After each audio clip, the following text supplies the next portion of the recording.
Welcome to the regular session and an executive session of the Yuma County Board of Supervisors.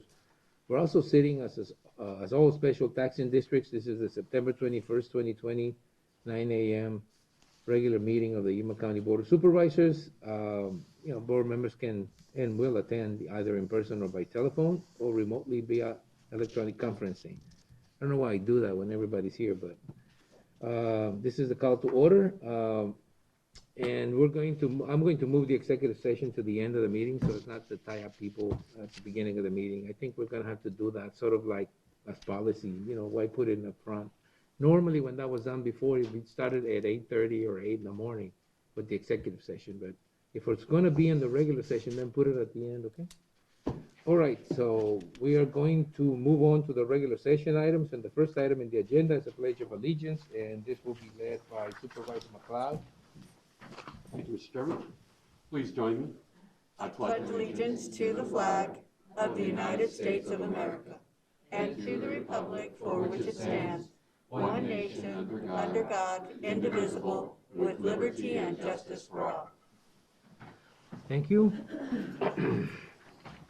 The first item in the agenda is call to the public, and this is held for the public's benefit to allow individuals to address issues within the board's jurisdiction. Board members may not discuss items that are not specifically identified on the agenda. Therefore, pursuant to Arizona revised statutes, action taken as a result of a public comment will be limited to directing staff to study the matter, responding to criticism, or scheduling the matter for further discussion and a decision at a future date. For anyone who's concerned about COVID-19 and does not want to be put into an open setting, they can submit an email, a call to the public, or a call to the public statement at public comment at yumacountyaz.gov. These emails, forms of public comment will be accepted until 8 a.m. the morning of the meeting. All public comments will be read aloud during the Yuma County Board of Supervisors meeting that starts at 9 a.m. Desiree, do we have any comments? Two comments were received and printed and. Oh, they're here? Yes, but I think it's regarding discussion item D3. Okay, so is the library fine? Yeah, okay, all right, got it. I open it up to the public. Is there anyone in the public that would like to address the board on an item that's not in the agenda? I remind you, we cannot get into a discussion, but we'll try to address as much as we can, whatever you bring forth to us. We need your name, not your your address. If you want to get a response, please leave your address and contact information with the staff. Chairman Reyes, members of the board, Lisa Mendez, Library Director. I was asked today to come and talk a little bit about some resources that students can use that the library provides. This is called to the public. Susan asked me and Russell asked me to come. And so tutor.com is one of the resources that we have. It's available both in English and Spanish.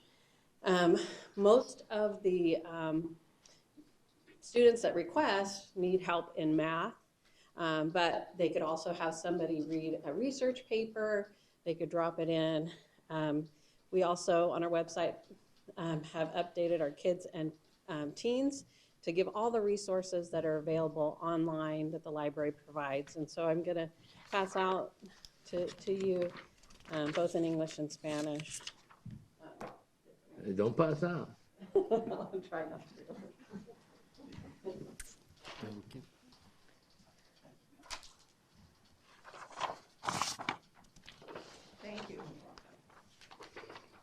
Thank you. Has this been properly disinfected? Oh, okay.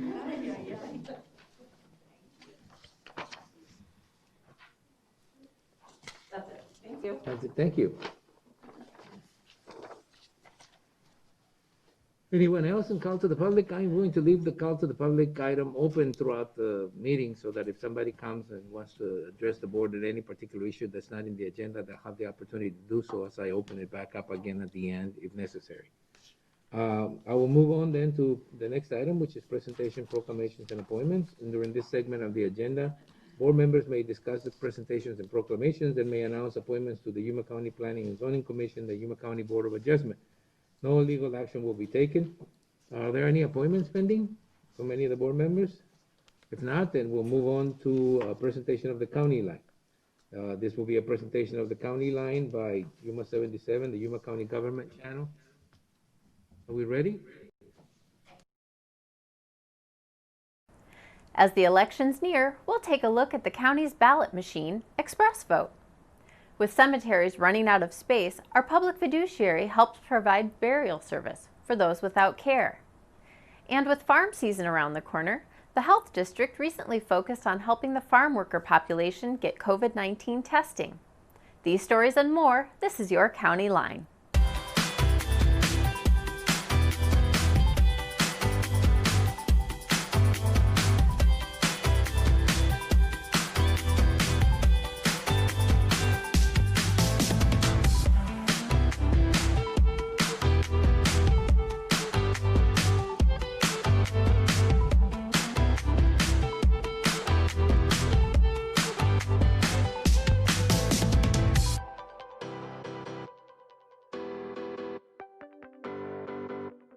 As we draw closer to the presidential election in November, you'll notice we're profiling different parts of the election process.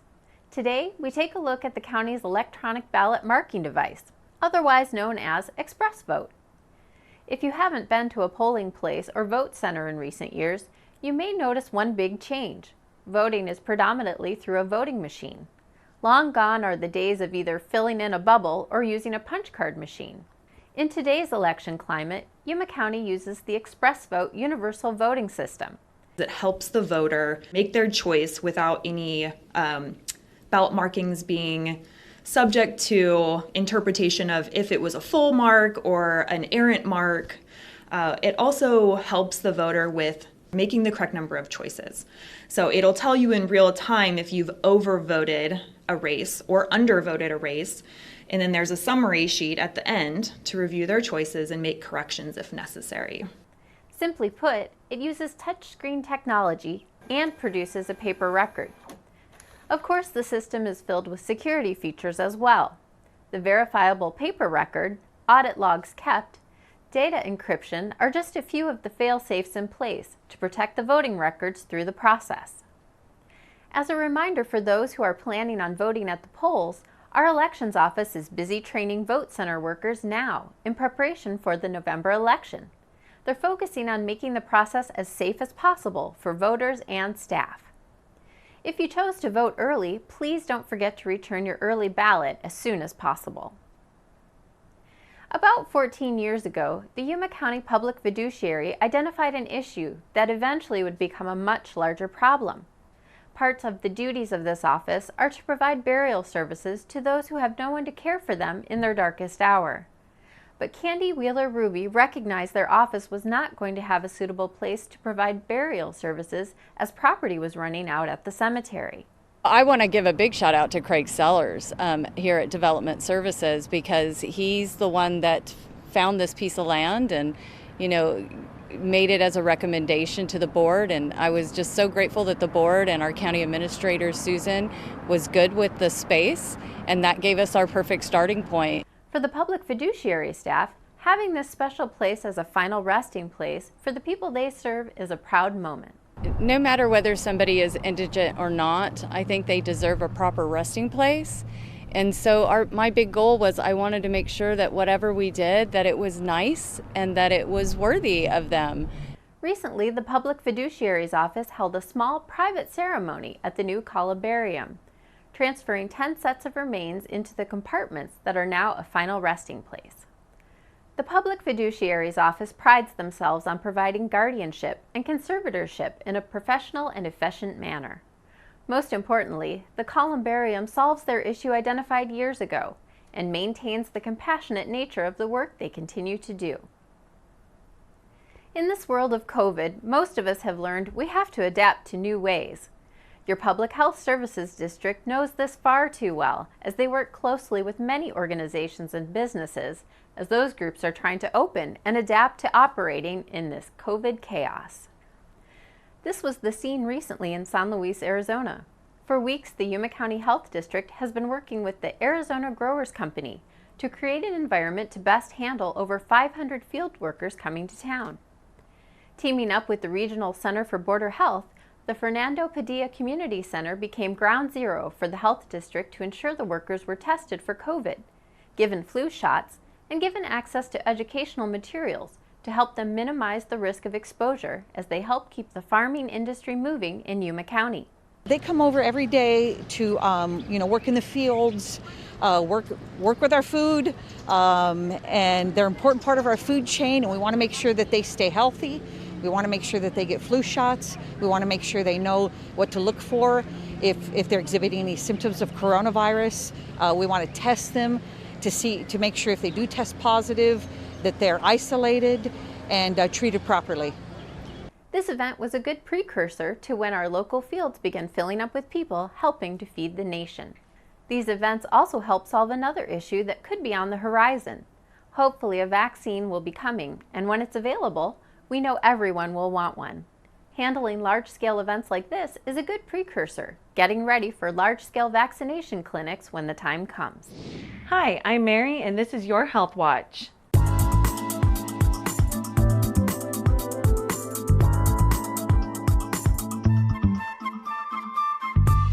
September 23rd is the annual National Falls Prevention Awareness Day.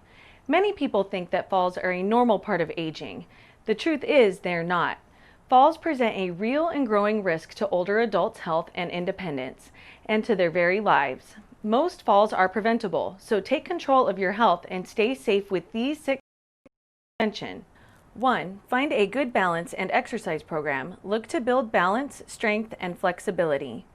2. Talk to your healthcare provider. Ask for an assessment of your risk of falling.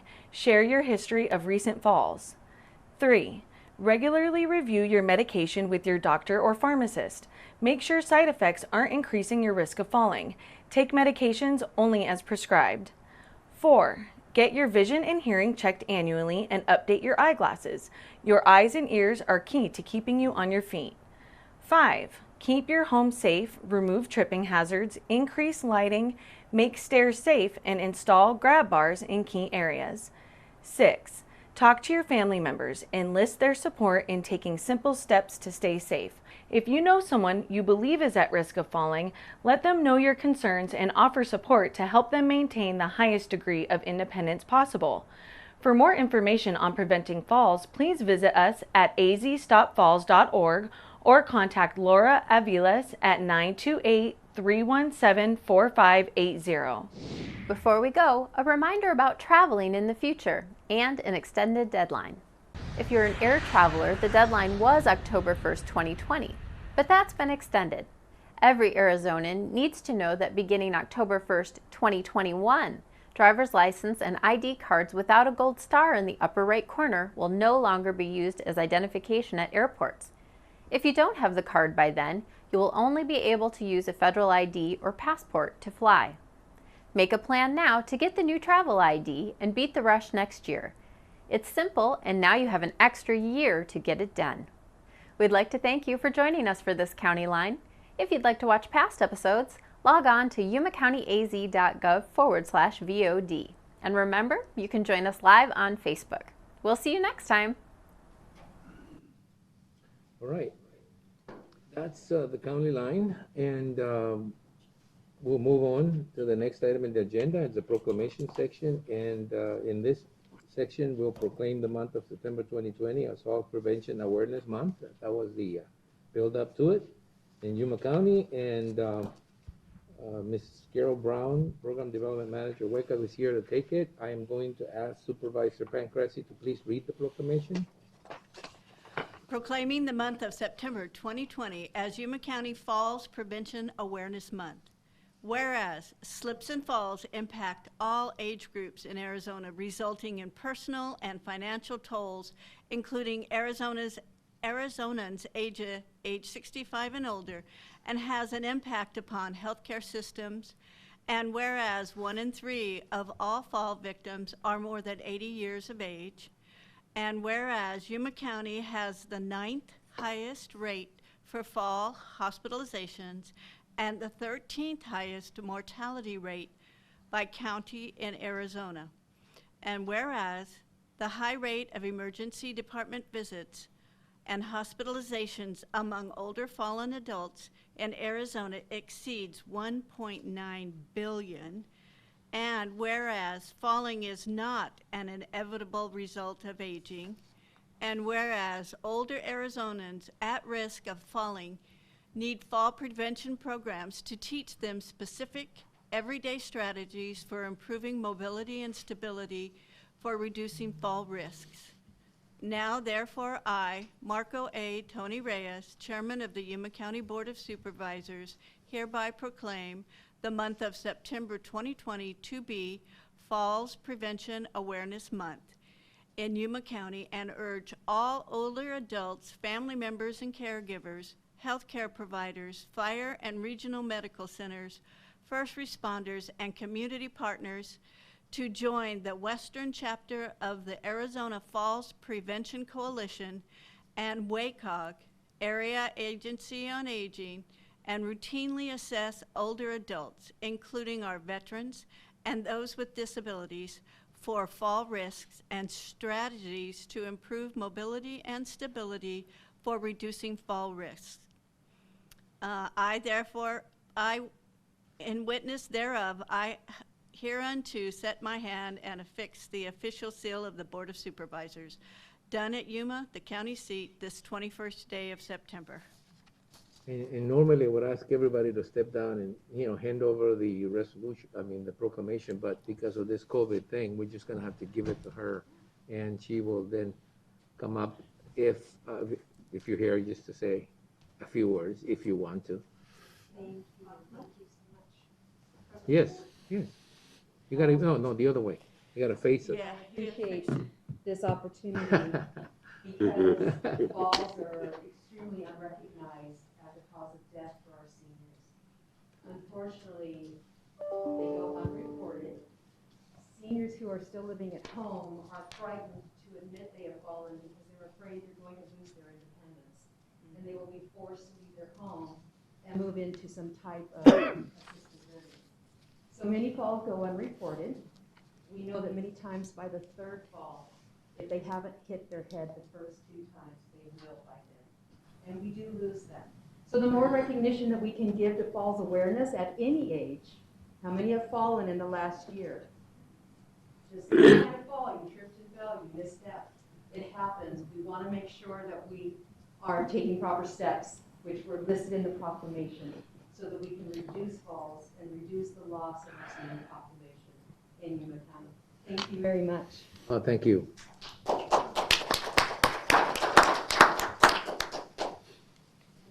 That was a very enthusiastic applause, Susan. The next item is where we'll proclaim Yuma County support of educational attainment and education progress meter in cooperation with Expect More Arizona. And for this, I'll have Supervisor McLeod read the proclamation. Thank you, Mr. Chairman. A proclamation in support of educational attainment and the Arizona Education Progress Meter. Whereas Yuma County must make education a top priority in our community to ensure a strong economic future and a high quality of life for everyone. And whereas Yuma County understands that our future economy and workforce will require more than a high school diploma, and currently only 46% of Arizona adults and 36% of Yuma County adults possess a degree, certificate, or industry credential. And whereas Yuma County supports the goal that 60% of Arizona residents 25 to 64 years of age will have completed a 2 or 4 year degree or post-secondary certificate by 2030. And whereas Expect More Arizona and the Center for the Future of Arizona have launched an Arizona Education Progress Meter by which we can measure our progress on key education indicators. And whereas Yuma County believes in the importance of the community coming together and the significance of partnerships to achieve big goals and tackle large issues like those defined by the Arizona Education Progress Meter. Now, therefore, Marco A. Tony Reyes does hereby proclaim the county's commitment to achieving the statewide attainment goal of 60% by 2030, and hereby affirm that Yuma County is a world-class education partner with Expect More Arizona and will work together to advance this vision for education. In witness whereof, I have hereunto set my hand and affixed the official seal of the Board of Supervisors, done at Yuma, the county seat, this 21st day of September. Thank you, and I do want to emphasize this, it's a special request from Supervisor McLeod, so we're gonna let him take care of the proclamation and see who, is going to end up with it. Who is here to accept it? So you're gonna have to find the person later on. Okay, All right? I'm going to keep it myself. Yeah, keep it in your office. One of your biggest achievements for a supervisor. Thank you, Mr. Chairman. All right, the next item in the agenda is an update by Gladys Brown, Airport Director, on the activities at Yuma International Airport. Gladys? Planes land and take off, right? Yeah, and they're still landing and taking off. It's a little bit harder to talk a lot of the times. Thank you again, Chairman Reyes and Board of Supervisors, again, for your continued support and encouragement, especially during the last few months and also in passing or through emails. I really appreciate that, and some that call too as well. So I appreciate all of, not just your words of wisdom, but also kind of the reminder that we're all not alone right now, especially in our business.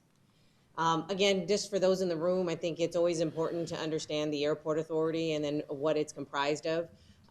Right here is just a quick, again, just to reiterate, it's not a municipality-ran airport, neither are. It's an independent nonprofit agency which supports the community and aviation to ensure that we keep it sustainable and resilient, especially in the economy that we have today, but also into the future and in the past. We have two airfields, one located in the city of San Luis, which is Raleigh Airfield, and then another one in the city. Kind of partially always tell people it's in the county and the city, which is Yuma International Airport. We have around 110 home-based aircraft, but reported to ADOT is around 75 because some of our home-based aircraft actually are registered in another state, as they're very similar to our winter residents. So again, they opt to not pay the taxes here because they actually have another home in another state, or some come from Canada. Our Board of Supervisors are made up of 11 individuals, volunteers in the community, ranging from those who have retired to those who are actively engaged. Our officers, as you can see, our president is Bill Kraft, Dean Hager is our first vice president, Linda Morgan from Visit Yuma is our second, Eric Solster, that also is the Somerton Airport Director, is our treasurer, and Russ Jones is our secretary. All of our other supporting staff you can see are in private industry as well as academia. We have also some from the county, and then those who also support our different kids and parents and whatnot. Very similar, everyone knows Doc Cullen. I always say that if you don't, you always wonder what your smile looks like, but for sure a lot of our kids have gone to see him. Our board itself, as you can see, is comprised of the community. The community then goes and expresses their concerns or their desires to the board of directors. Those board of directors hires one individual, which is the airport director, and then the airport director has their staff or their support staff, or what I call the foundation employees. As you can see, we are very much situated in some cross-training. There's a total for both properties of 22 individuals that help keep our airports running. We, of course, have key strategies and a mission. Most folks don't realize that we were formed in 1965, a little bit after when there was a little bit of turnover and some, what are we going to do with that airport land that's adjacent to the aviation, military aviation. So in 1965, we had a great set of leaders that decided to form the authority. And through that form, of course, we have our mission, which is to provide that safer and comfortable environment for people traveling and those who are going to look at aviation in the business and recreational sense, as well as in the military. But we want to make sure that we have opportunities and promote a very friendly, business-oriented climate for those to fly and to enjoy. You'll see our key strategies, of course. We are always looking for aviation-related businesses to expand. I'll tell you, in this climate of business and economics, I do look at kind of non-conventional, outside-the-box thinking, very similar to what people look at in financing a lot of the times. Now we're trying to look at what properties we have and what we can diversify those business or revenue centers. We look at the community growth and needs by partnering. We try to make sure that we stay in contact, but most definitely understanding what's not what you can Google, because that statistics and that information is very instrumental as we go and recruit businesses or even for air service. And then marketing, I know that you see us everywhere. We try to be everywhere or be a part of all different types of businesses, from nonprofit to profit, to see how we can add value to their business. And then we still always look at that international airport status or seeking international flights. It's a little bit tougher even prior to COVID. I think that being realistic, what it takes to have an international portion of an airport on a regularly scheduled flight is a little bit tougher. But we most definitely have been looking at partnerships for charter flights and what that looks like. And so I'm just meeting with some kind of boutique aircraft carriers or providers that buy the smaller aircraft and are looking at coming on to the West Coast. A lot of them run East Coast routes already. But again, the cost to run those are significantly high if you don't have point-to-point so that they can keep their aircraft full. So still running a lot of that pro forma. I didn't throw numbers up there because it would look very confusing. So what I wanted to do is provide percentages. As you can see, our aeronautical revenue for fiscal year 21, the majority of that is going to be in commercial hangar rents. And right behind that, you'll see some airline rents as well as the hangars and shade rents. One of the things this year that we don't know going into it is the air carriers or the car rentals requesting an abatement. So the last fiscal year, both those primary revenue centers for us, which bring us in probably a little bit over $1.6 million, asked for abatements. The loss totaled almost close to $1 million because we also didn't collect in what you have in percentage of overage of sales, not for the air carrier, but for the car rental. I think everybody saw the car rental industry, who was doing really well before COVID, actually got down to almost 5% of what their normal business, as far as their business profits were. So again, you go from knowing that you're going to over-excel and succeed inside of a year to overnight going down to 5%. And that's where you saw lots of car rentals being stored everywhere, especially those who went over to Phoenix. There was rows and rows out in the middle of nowhere. So overall, we're being very hopeful and optimistic going into the next year, but also very realistic as we look inside of our non-aeronautical revenues. So how are airports surviving today? The majority of us are supplementing through the CARES Act. So strategically, we've gone and offset. So we've been very fortunate that the government provided some form of subsidy that will offset those cost of lost revenues. What we did is we then provided the information and supplemental support that gets us to be reimbursed. Everything inside of our operational expenses are reimbursable. That'll help us build our capital reserves, which will then help us kind of extend that money out, so that we can make up for the losses in the next year. We're looking at about a $1 million loss, but with the CARES, what it does in our revenue, it actually makes it look like we're earning $1.1 million more, but that's gonna offset us in fiscal year 21. It'll kind of guide us into fiscal year 22 if we do not do any abatements for our different providers today. So I would say that if the industry and the economy doesn't slowly pick up, the government itself will have to figure out how we can supplement companies like airports again, probably in 2022, which the airport will make a decision on lobbying. Something that I've kept my pulse on and working with industry leaders and others within the region and nationally, we'll make sure we figure that out beforehand. The CARES Act was only supposed to supplement for 18 months, and that's with business doing somewhere in about 40 to 60%. We've been very fortunate that our loss this year was around 40%, where some businesses were between 60 and 70% inside the airline industry or inside of airports. So that large 69% is a portion of the supplemental. Our airport facilities, again, for those in the room, I know the Board of Supervisors have seen this. A lot of people don't realize it's not just the airport and commercial operators. There's also other providers that are out there, from our air ambulance services to our fixed base operator that does fueling or other ground service equipment. We have independent contractors that provide services to those over at the proving ground. And then also we have independent recreational or more commercial type or chartered companies that are for independent businesses here, like the Gowan Company or Barclay, things like that, or companies like that. So this is the portion in the north over as you're going to the west portion of the airfield. Then in the southwest portion is kind of what we call for our big general aviation. That's where you see your larger and your heaviers. Most folks, luckily for us with this facility built up, that's what was able to help us to actually host the administration, to have the President of the United States come over. That's pretty impressive considering our size of airport and what we're able to provide. I always say for our company, we support our administration today just to see what we can do to add value. Again, we don't have a stance one side or the other. We just want to make sure that we're supportive. This facility and all of the facilities surrounding it has enabled us to host different types of people like that. And we're hoping at the end of September that we'll host the new 777 line for Boeing. We also still have Boeing Jacobs inside of one half of our hangar that's testing another Dart for Boeing themselves. And they were formerly the group that was testing the Orion space capsule.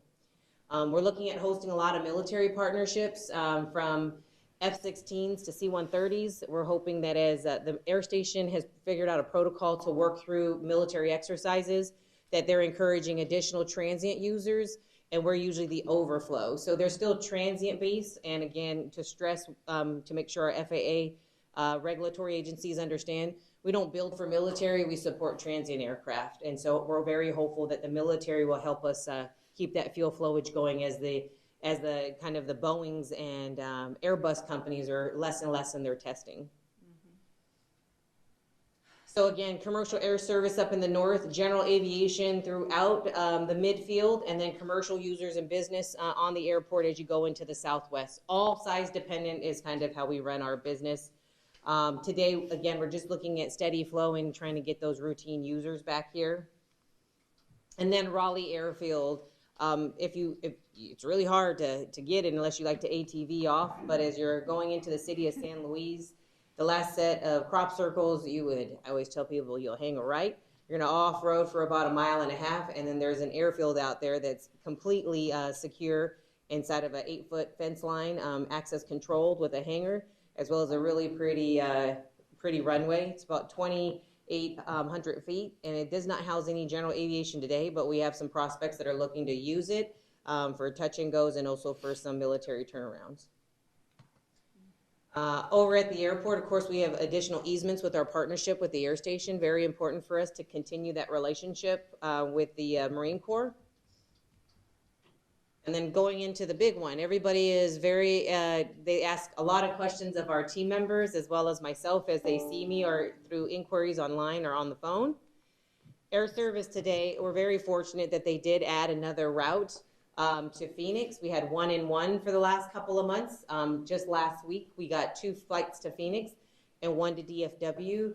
What I have in the hopper is that we're looking that we may have an additional DFW flight in November that may be for 2 quarters, which will be phenomenal.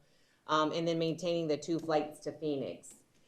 Where did we hit during COVID? And I'm going to show you that here. Right now, where we're at before the extra additional flight to Phoenix, our load factors are looking very positive. Arrivals at 88 from DFW, Phoenix at 78. Our total load factors, which is very good for the 2 flights we had, was at 83%. Industry standard is somewhere in the 83s. Mid is very preferred. High is great. Of course, they'd like us to hit into the 90s. For departure, this is what encouraged the DFW. As you can see, we hit into the 90s with that. And considering that they had 7 seats in which could not be filled, I kind of feel like that should be more 100. But again, I can't convince them to do that for me. Our Phoenix flight did pretty well at 81%. Overall, our total load factors on those leaving Yuma is at 86. So as people get more comfortable flying, we want to make sure that they understand how important those numbers are, and also to understand that rural airports are looking at discontinued services, not just for the moment, but forever. And so what I try to do is ensure that we're not on the chopping block. So this past month, they did go and end some services at various locations very close to us as well. I know American is discontinuing their services out of Oakland and also out of Long Beach. So for us to maintain services is something that we stay on top of and keep tracking. And believe me, it's a lot about who you know to get inside the door today to get that information. Where we at the beginning of the pandemic, we were watching a rise happening in air service throughout the industry. People most definitely were doing great. As you can see in March, right when the pandemic hit, all the way in less than a month, or right about a month, you saw a drastic drop from having 230 people fly a day or so to having and watching 24 people go out. We slowly saw an increase come throughout those next weeks. However, what happened is in late June, July, we started to see another issue happen, which is the second wave, which most of you, if you turned on the news today, they said now there's a third wave that they're showing internationally that it was worse than the first and the second wave. So with that, I think that hopeful with the vaccine coming and with other additional studies and our precautions that we're taking, that we'll see what the impact is again. But internationally, they're showing that there is another, again, as we know, the flu waves that come and go. But you can see we pretty much are starting to flatline with the gradual increase. Being a rural community, you know, for us, 1% is an increase, so we'll take it. The industry overall is not used to seeing 1 in 5%, but I'm extremely optimistic as we go in. So we're about half of what we were back in March of pre-COVID, and we're hoping that we'll see a very slowly increase and that people build the confidence in flying. The majority of our users in Yuma County, though, I will tell you, especially with our ag and military, they can only do so much telecommuting or telecommunications before they have to be on site, ready to go in testing or ready to go and get their plant production. So that works in our favor. It's just whether or not we're going to see more chartered flights or whether we're going to have higher commercial use. And so we're kind of seeing a blend of both, but overall in the industry, they are seeing an increase of charter usage as well as general aviation pilots becoming certified. Monthly employments, again, you saw the rise, we're doing good, drop, and then slowly we're kind of not staying very flat, but we overall will stay somewhat slowly rising. So COVID again, it did right now, so everybody knows management of expectations is what I tell folks. 2021 is out. We're not looking at any new flights as far as air carrier services, even though we have the SCATSD. I think that Small Community Air Service Development Grant, the potential of recruiting an air carrier right now is not realistic in 2021. 2022, I think we're going to have some courting happening, some opportunity and possibilities, showing them how our industry and our community has thrived over the COVID period, and then also showing how strong we are in our tourism side. I think we have lots to give in many, many ways. So 2023 is what I'm looking at for new service or a new route. And then also, again, the industry, as you guys have seen in tracking with layoffs and furloughs, and then some industries just kind of going away. The air carrier side of the house has been hit pretty tough. We still are focusing on the connection to the Northwest. The Colorado route is first, and that's the focus of the grant. But it's not the only thing that we're going to look at. So we're hopefully looking at an SFO connection too. That's what we'll look at is Colorado and SFO. And then again, I have people who would like the 4 or 5 folks that would like LAX. But LAX, you'll see, will concentrate on heavies, on the big guys on the main line. So what's our industry outlook? You will see this as everybody is seeing it in whichever industry you are, safety and security. Safety, of course, of all individuals and those using as well as those who are employed. The health of our customer, stakeholders, and team members are paramount for us. That goes into the safety with health. Creating new revenue opportunities with current assets. So again, building is not necessarily what we can look at being profitable, but looking at what we have and then managing those and understanding that we can do temporary revenue opportunities for a time. The road to recovery is a long term with small incremental metrics. So again, we first thought when COVID happened, and I don't know about other industries, we thought we had about an 18-month recovery. It went to 3 years as all of us industry leaders got together. And then now we actually know for a fact that we're looking at a 5-year recovery period based on what the demand and where we can be at to be sustainable, or even somewhat for some airports a little bit more on the profitable side, because some of them did have systems in which were very profitable. Our biggest challenge, again, such as for all of you, the perception and media handling. The more it gets publicized, depending on what that messaging is, does affect our industry. We do stay connected throughout the community through even some non-conventional ways as well, in participation in what we can do. We do answer the questions, but we also get assistance with those, so we try to educate people as they are asked questions. And the biggest part for everyone, I think even for those business leaders in the room, is the rebuilding of confidence with our customers and our tenants. We also try to keep our team morale up because this is a very hard time. We're very fortunate we had 100% retention, the airport overall. We had very healthy employees. We also have a no-guilt policy of calling in. We just want to ensure the safety, and they understand that even a little bit, if you're not feeling well, it's okay to call in. Like, that's what sick time is for. And if you don't have enough sick time, we'll work through that too. You know, the biggest thing is they're very valuable to our organization because regardless of how many people use the facilities, we still have to maintain them. And then again, from all the previous slides and information, we'll continue to work with all of our partners here. So you can see all the different bullet points that our team concentrates on, but most definitely being prepared and safe at all times, and then also focusing on the demands and then the excellent customer service. So it's been a very tough time. I'll tell you that things have slowed down dramatically, but I'll tell you also our certified flight instructors are not even able to take on more folks just yet because they're getting so many people wanting to learn to fly, which is an excellent thing.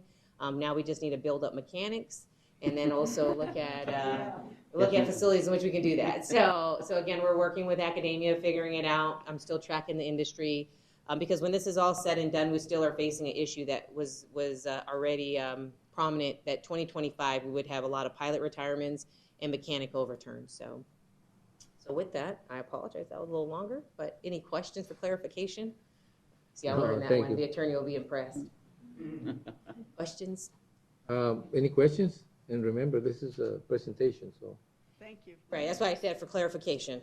Yeah. I've been well trained, the attorneys make sure. But I do appreciate the time, and thank you guys. I know each of you meet with me separately and even in passing, so thank you for taking your time out of your busy days to just make sure I'm okay. I appreciate that. Okay. Any questions, comments? No, thank you. Very thorough presentation. Thank you very much. And it's really nice to hear it from you instead of reading it someplace else. You know, Absolutely. It's a different perspective. And if you do read things, sometimes they're true and sometimes they're not. And most definitely, I'll answer them. And if I don't have the answer, I'll make sure that I make sure I follow up for you guys. Alrighty. Well, thank you again. We see you've been well trained. Disinfect where you go. Huh? Yeah, that's right. Yeah. Thank you very much. Thank you. Thanks. All right, that takes care of that presentation. Is there something else? Yeah, on this item? Oh, you want me to open it? Yes. Open the public section? Yeah, I'm gonna go back to open to the public and to listen to Felicia give us a small presentation. Felicia? Good morning, members of the board. Chairman Reyes, just wanted to share with everyone that Yuma County submitted for 2020 the Aspire Award. And this was recognition for honoring innovative leadership and promoting county employee retirement savings. It was presented to us because we offer financial wellness and webinars to our employees in order to optimize their retirement savings and adding a Roth feature to the plan. There were only 2 counties that were recognized for this award this year from NACO, Riverside County and of course Yuma County. So I wanted to be able to share this with the board and all of our employees to say thank you for your active participation. And we want to be able to continue to start for this again for 2021. Thank you. I have space for that in my office. It looks good. Oh, thank you very much. You know, I know that we don't say this enough, but for a relatively medium-sized small county, Yuma County is really taking some of the best awards that they have to offer for a long time. NACO. I mean, when it isn't the technology or something, we're always in the forefront of a lot of this, and that's because we have great employees. And so I wanted to make sure that you knew that we do appreciate it, and it's more than the award, is the fact that you're out there trying to help people, you know, deal with their retirement and deal with, you know, the ever-changing situations that they face in their lives. So thank you very much. Thank you. Congratulations. Yes. Yeah, congratulations. All right, we're going back to where we used to be, and that was the presentation by Gladys Brown, the airport director. We're going to move right on to the consent calendar. It's items 1 through, I think it was 8. Yes, 1 through 8. Does anybody want to pull any of the consent items? I want to pull the treasurer item, number 2, and is there somebody here from the treasurer's office? With the advent of COVID, we asked directors not to attend unless an item was pulled, and then they can come and address the item. Well, so then tell them I'd like to talk to them about it when they get a chance to come in. Do that. And I'll leave it, you know, I'll approve the other ones and then go back to that one when someone from there is ready.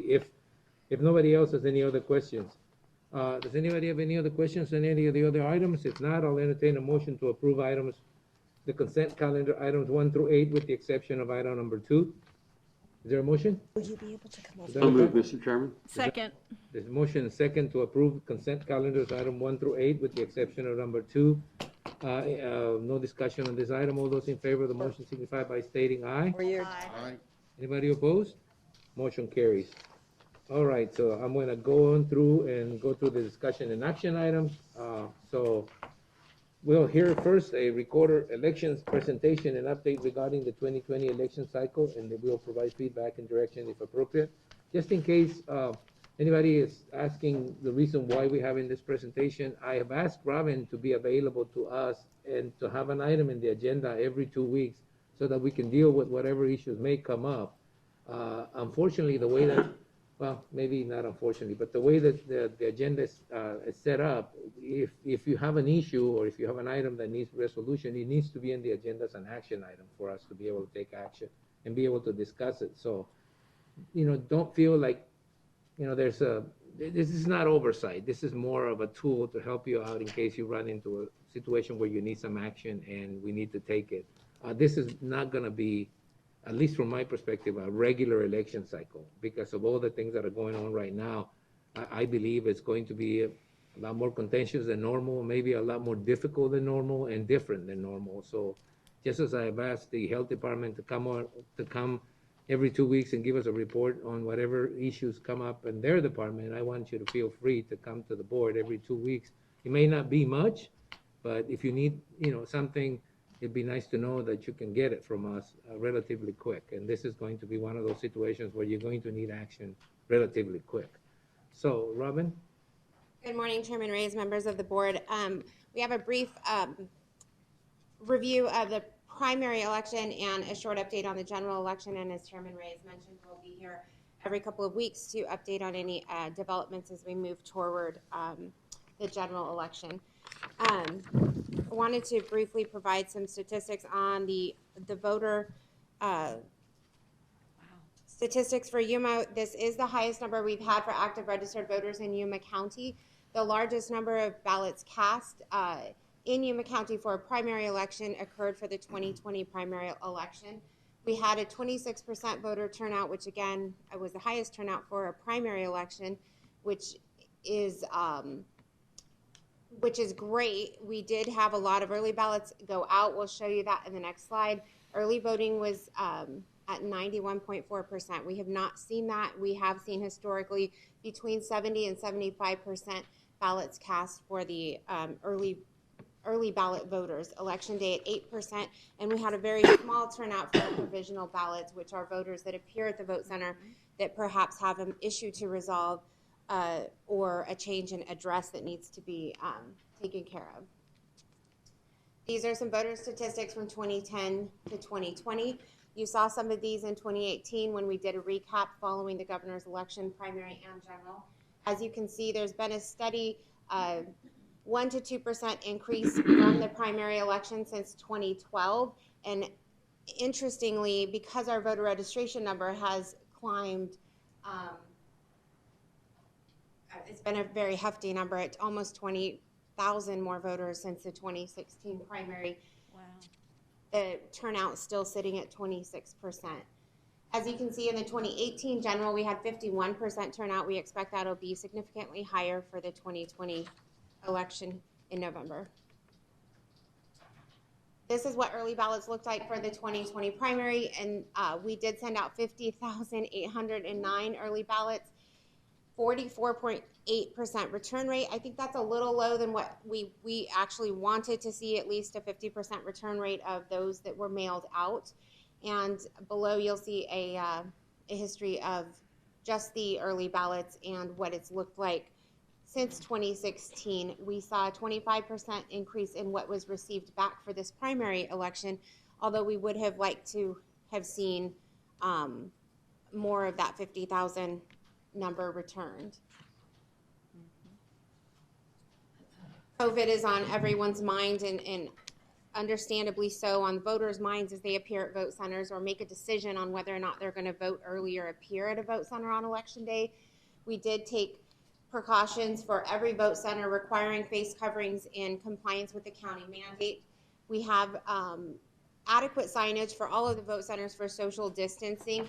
That was somewhat difficult given the facility we were in. As you know, we rent the facilities for vote centers, and oftentimes the facilities don't want us to make modifications, or they certainly don't want sticky stuff on the ground and on their flooring. So we were able to modify our signage appropriately to make sure that we didn't have any concerns with the facility administrators. We also had sanitizing stations at each polling place and vote center. Those are mobile, so we were able to bring those back to the building, get those ready for the general election.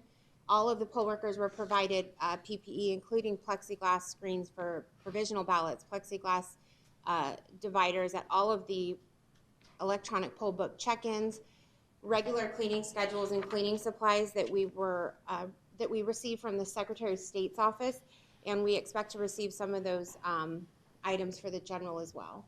In the event we do not receive them from the Secretary of State's office, we're adequately prepared to acquire those ourselves.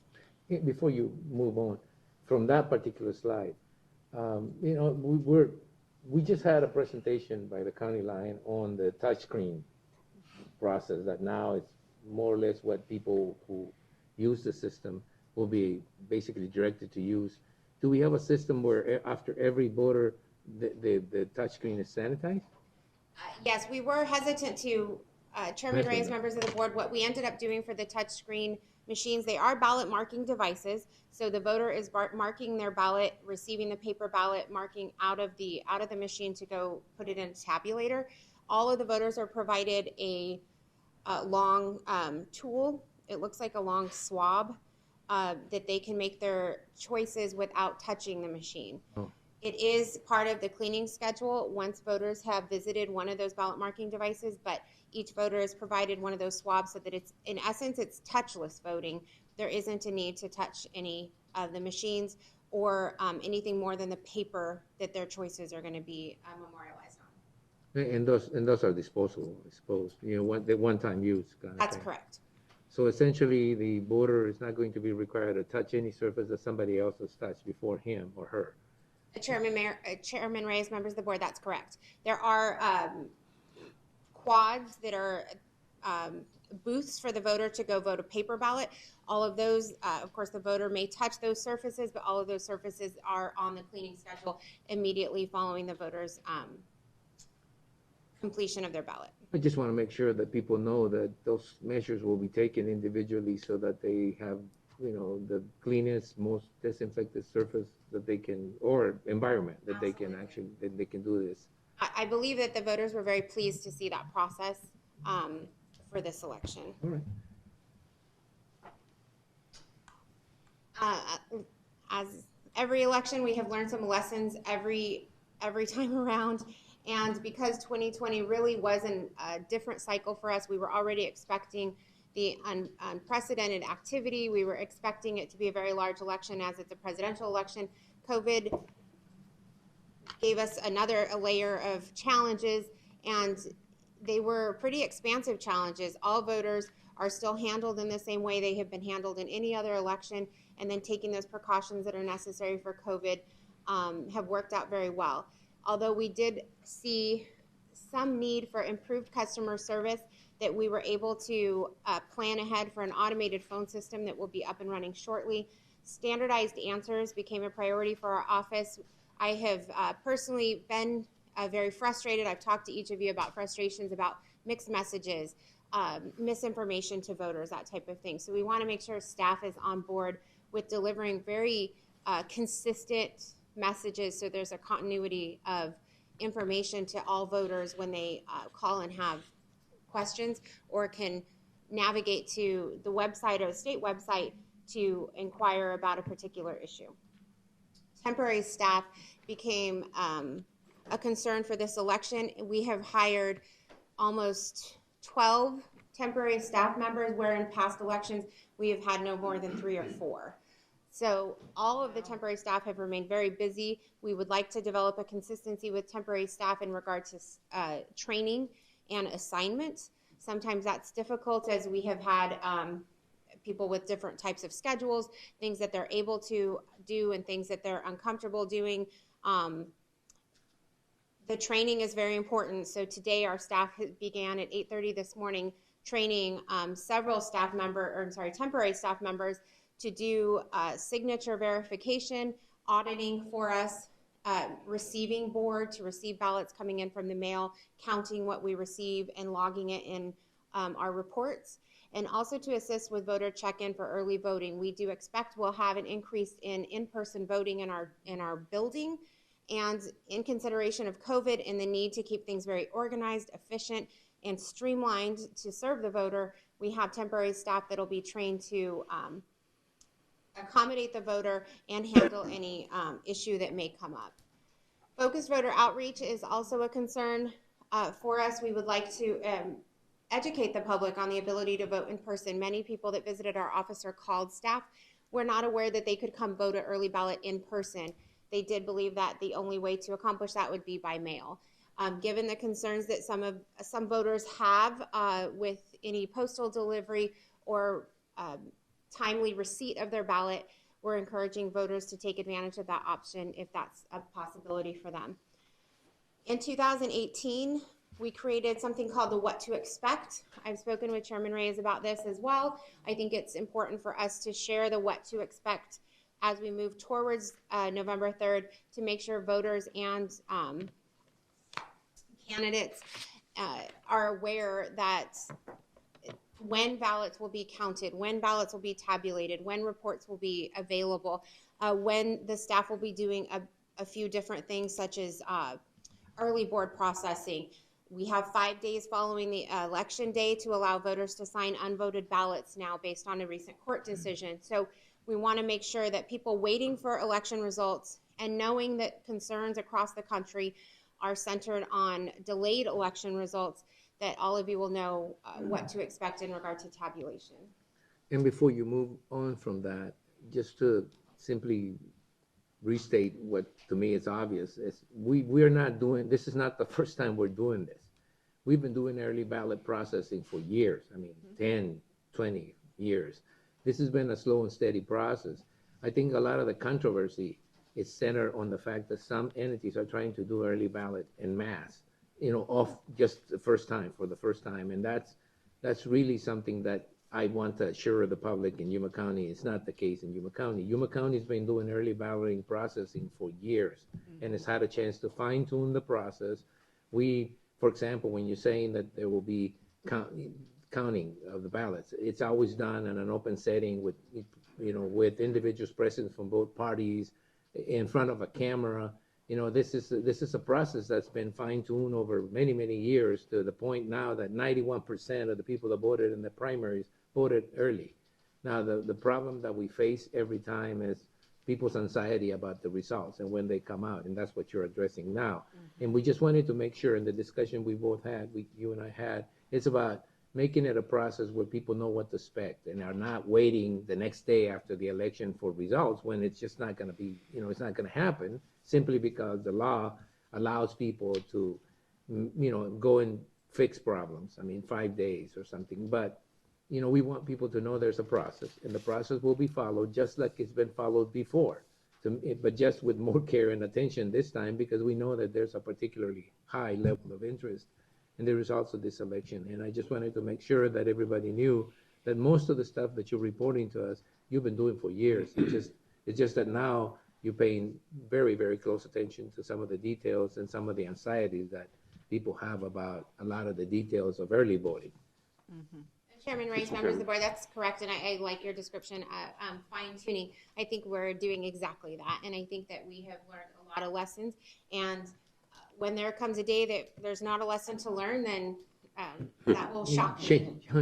You just changed your job. Yeah, exactly. Supervisor McLeod, you wanted to? Yeah, thank you, Mr. Chairman. I just wanted to echo the chairman's comments. Yuma County residents can be assured that it's a fair election. Your processes are as good as they possibly can be. Every voter has every reasonable reason to believe that their vote's going to be counted. It's going to be counted correctly. I have the highest regard for your office and the way that you've run it. So nobody in Yuma County needs to worry about whether this election is tainted or not, because it will not be. So thank you. Chairman Reyes, Supervisor McLeod, thank you very much. I do understand some concerns of voters. I understand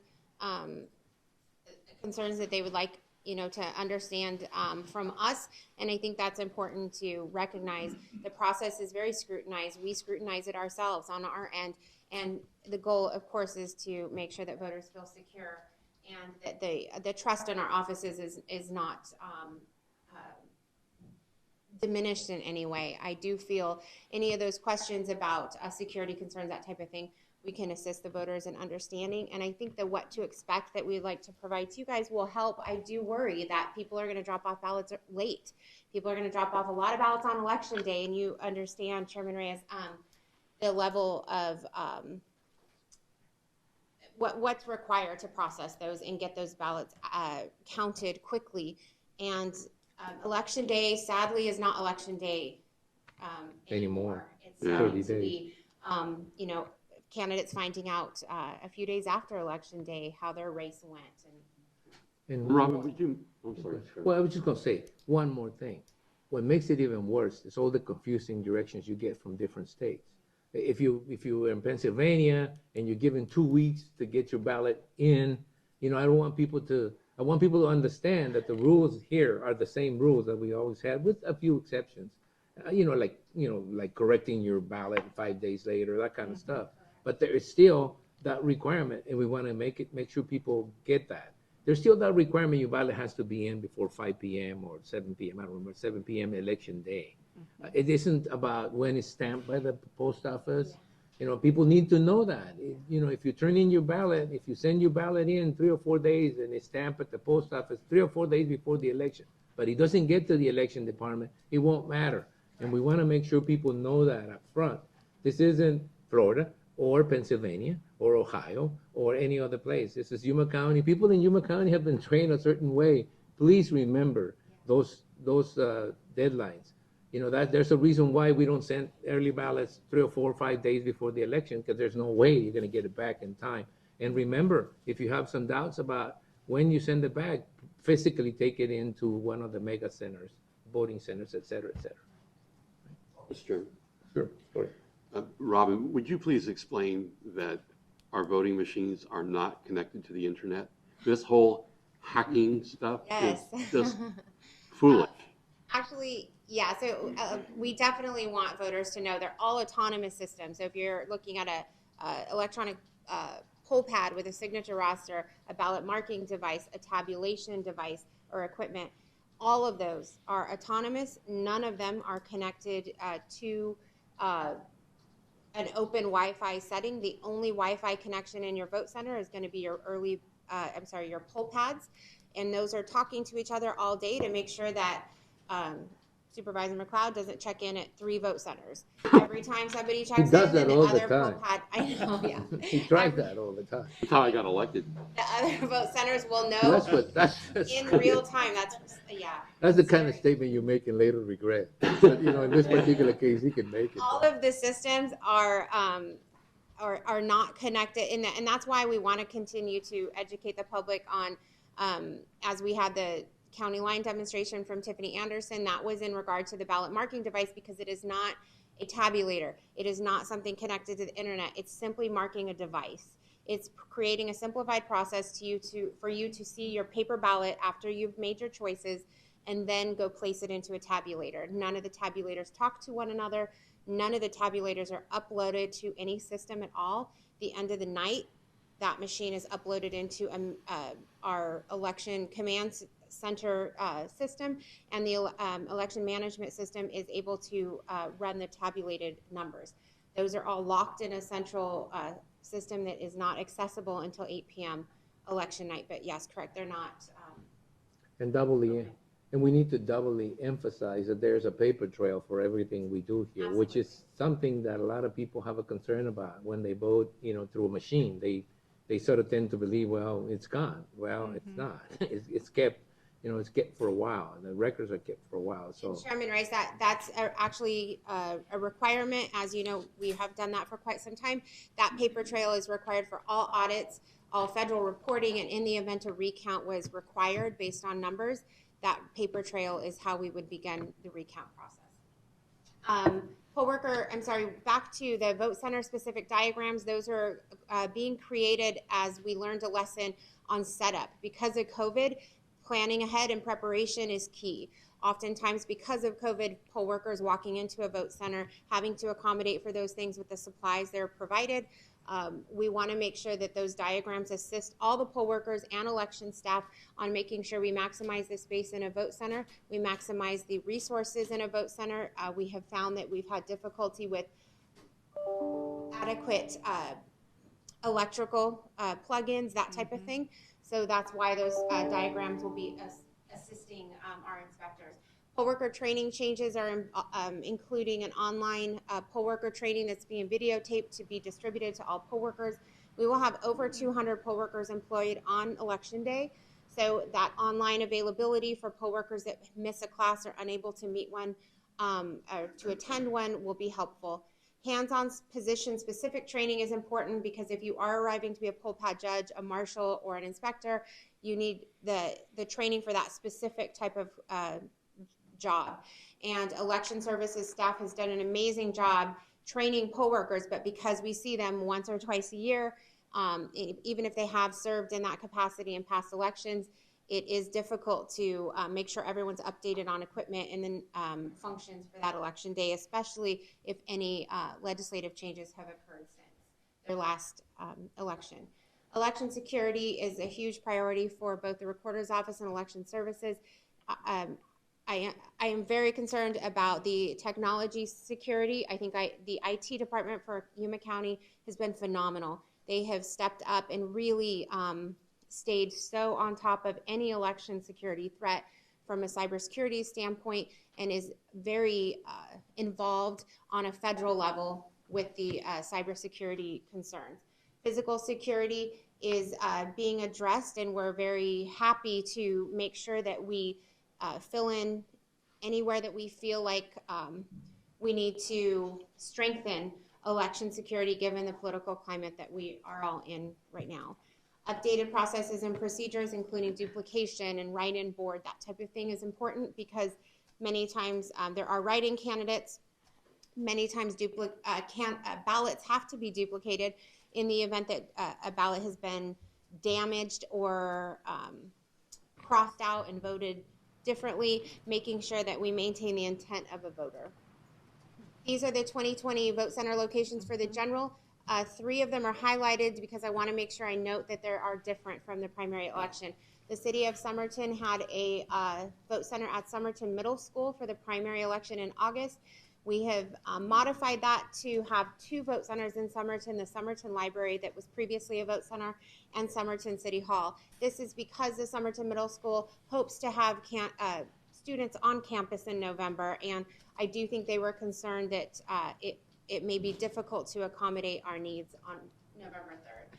The Yuma Readiness and Community Center is going to be a larger center. It is on Araby, so I hope all of you are familiar with that location. We have not used it in the past, but we are excited to use it. It's a great facility, and I think it will be a great addition to our vote centers for the voters out in the east part of Yuma. Isn't that the Yuma Readiness and Community Center? It is the National Guard facility. That is. Okay, good. 4th and Araby. Governor Ducey issued an executive order recently in regard to the use of state facilities and state employees as necessary for Election Day, and we wanted to take advantage of that opportunity. We worked with Mayor Nichols to make sure that we were able to utilize it in consideration of their programming that they wanted to get started back up this fall. So although it is a state facility, it is operated by the city of Yuma. Okay, and it's the one on Araby, right? Yes, right at Araby and 24th Street. Yeah. Anybody have any questions about vote center locations? These are our drop box locations, existing drop boxes on the left-hand side. Right-hand side is additional drop box locations to include library facilities. Lisa Mendez has been wonderful to work with as she has assisted us in finding some locations that would be efficient for us to pick up, adequate from a safety and security standpoint, and visible for voters to easily find them at these locations. Robin? Also, yes? Who will be picking up the ballots from these remote locations? We have hired 2 individuals, one they're both of different parties. So they will go in a vehicle each day and go a route to do all drop boxes at once. Staff has historically audited these boxes, but because we've gotten so much busier and from a security standpoint, it's necessary to now staff 2 temporary staff members to go out and pick them up. They have to be opposite parties. So they will start in Welton and they'll make their way down to South County, come back up to our office, and they'll also complete an audit each day of each box. Thank you. Sure. Robin, I know in the primary, one day I was talking to you when the election was going on, and you mentioned something about picking them up, that I guess you were having issues or trying to find people or a vehicle. So how is that being taken care of, or how can we help to make that easier for you? We are having some difficulties. It's going to be much busier in the general, so we are trying to make arrangements for a vehicle. We do have a vehicle with the county that we utilize for staff back and forth from the post office each day, and because we expect this route to be much longer, we are trying to make arrangements with another department to borrow a vehicle. We're working with Tony Holzer with the assessor's office, and we're hoping that that works out to allow that vehicle to be assigned to those 2 individuals and let them, we're not really set on a particular time of day that they need to be picked up or anything like that, but we're trying to make those arrangements now to make sure it's one loop. It will take some time each day, but we're working on the vehicle situation. So, and you do need you're going to be doing that since we'll start doing it on August 12th. August 12th? I'm sorry, October 12th. So. All right. So I just want to make sure that she has a vehicle, or and I know, you and I, Susan, talked about teamwork, and this is where we really need to look at things and say, if another department has an extra vehicle or administration, make it easier for her to get that. Mm-hmm. Chairman Reyes, Supervisor Porches, we have historically used the administration's vehicle. Mm-hmm. We are concerned with just reliability and availability, so that's why we reached out to you following a conversation with Susan. We reached out to the assessor's office, and we're trying to work out something with them. We'll make something work regardless. Oh, yeah, for sure. These are the deadlines for the general Wait, election. wait, before you leave that, I did want to emphasize, back a little bit, that, some people, and Jennifer, I don't remember what her last name is, was talking about the Dropbox locations and the need for additional Dropbox locations because of all the unrest about whether the post office can deliver, et cetera, et cetera. So I just want to make sure that people understand this particular graph, and it shows that, basically the elections department, or in this case recorders, has set up an additional, 1, 2, 3, 4, an additional 4 locations in the foothills and in Yuma, in Somerton, even in Welton, and so that people have more, if you don't trust the post office, you just explain the process for that auditing situation and 2 people from different parties picking up those ballots. So you explain the security, and I wanted to make sure that that people understood that you have broadened the ability that people have to be able to drop it in a safe, secure place, and you made sure of that. And so before you leave, that was important to me. We went from having basically 4 existing drop locations to 8 for the general election, which should be maybe that's not going to be enough for people, but because, but it shows that you double the capacity of that the county has to pick up, ballots. Chairman Reyes, thank you for acknowledging that. This has been an important thing for us. I know that many concerns have been addressed to the board in regard to drop boxes, and I mentioned to you before, not only was security and auditing important to us, but it's important to us to make sure we can manage it. We need to make sure we have adequate staffing and temporary staff to be able to accommodate the necessary audits. So we felt comfortable with doubling them at these locations and with the support of the library. So we're very excited about it. We may have a report in the coming weeks of a 9th drop box. We're working on that right now. And we'll also replace the drop box in front of our building at 197 Main Street. so that it is very visible that it is a ballot drop box, and have a higher capacity than we currently have for our Main Street property. Thank you. Mr. Chair and Ron, and the fact that you're using the libraries, thank you, but everybody knows where their library is, or generally everybody knows where their library is, so that's important. So. In addition, Chairman Reyes, Supervisor Pancrasi, we are sending those out in the instructions for all of the early ballots. So each early ballot will have instructions contained in the envelope with the additional locations. So that will help. Okay. Right. The deadline to register to vote is October 5th. That's coming up here shortly, and the early ballots will start being mailed out on October 7th. That's it's very shocking to me how fast time has passed the last month or so. We're already kind of in the thick of preparation for everything. The ballots will be delivered today. I believe we've received over 100,000 pre-printed folded ballots to accommodate any voter requests. The last day to request an early ballot is October 23rd, and that is in regard to having it mailed. We will not mail out any ballots after October 23rd, but you can still come in the office and vote in person up until October 30th. Election day, of course, is November 3rd, so we want to make sure that voters make a plan. The election is already beginning, so if you are a Yuma County voter, we're encouraging you to make a plan on whether or not you're voting early. Are you visiting a vote center? If you are voting early, what is your plan to return the ballot? And if you have registration concerns, we'd like to address those now. We are also encouraging all voters, as you'll see in the coming slides, to return their early ballot early, and that is definitely in response to our concerns of the release of election results. Tomorrow is National Voter Registration Day. Many of you will see that on the news and social media sites. Social media platforms have been touching voters with a lot of links and accessibility to voter registration in Arizona. It can be done online. It's quite easy. We receive it the day that you submit it. You can check your registration status at arizona.vote, and you can request us to mail you a paper ballot a paper registration form if that's something you'd like to do.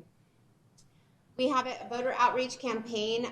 We've received some AZ Vote Safe funds from the Secretary of State's office, and a portion of the grant is going to be supporting a countywide voter outreach campaign that will begin on September 29th.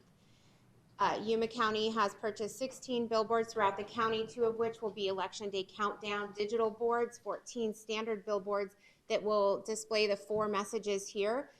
We want to make sure people know the date of the election. We want to make sure we encourage them to participate. Early voting date begins October 7th, and then a message we really want to get out there to return your early ballot early. So I'd like to share those with you. Tiffany Anderson, a management analyst from County Admin, has done a great job on facilitating acquiring these boards and finishing design. We reached out to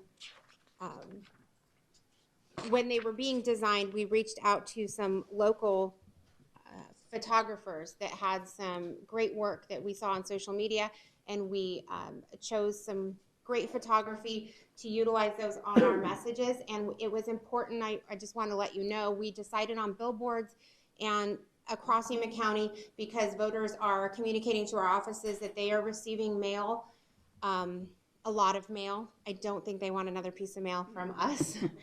And we want to try to find other ways to reach voters.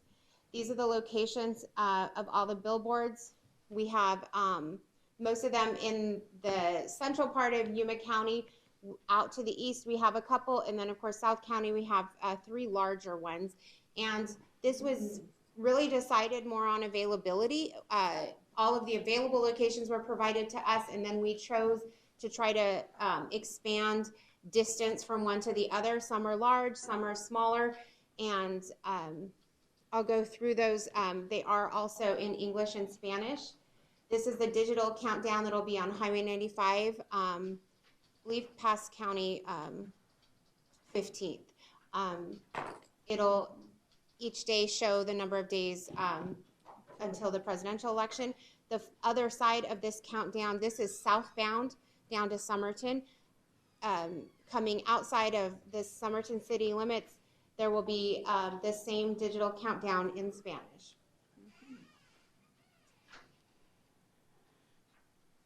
This is the same billboard for Election Day. This is the Election Day date billboard. This photograph of Martinez Lake is taken by Freddie Valenzuela of Hectic Photography.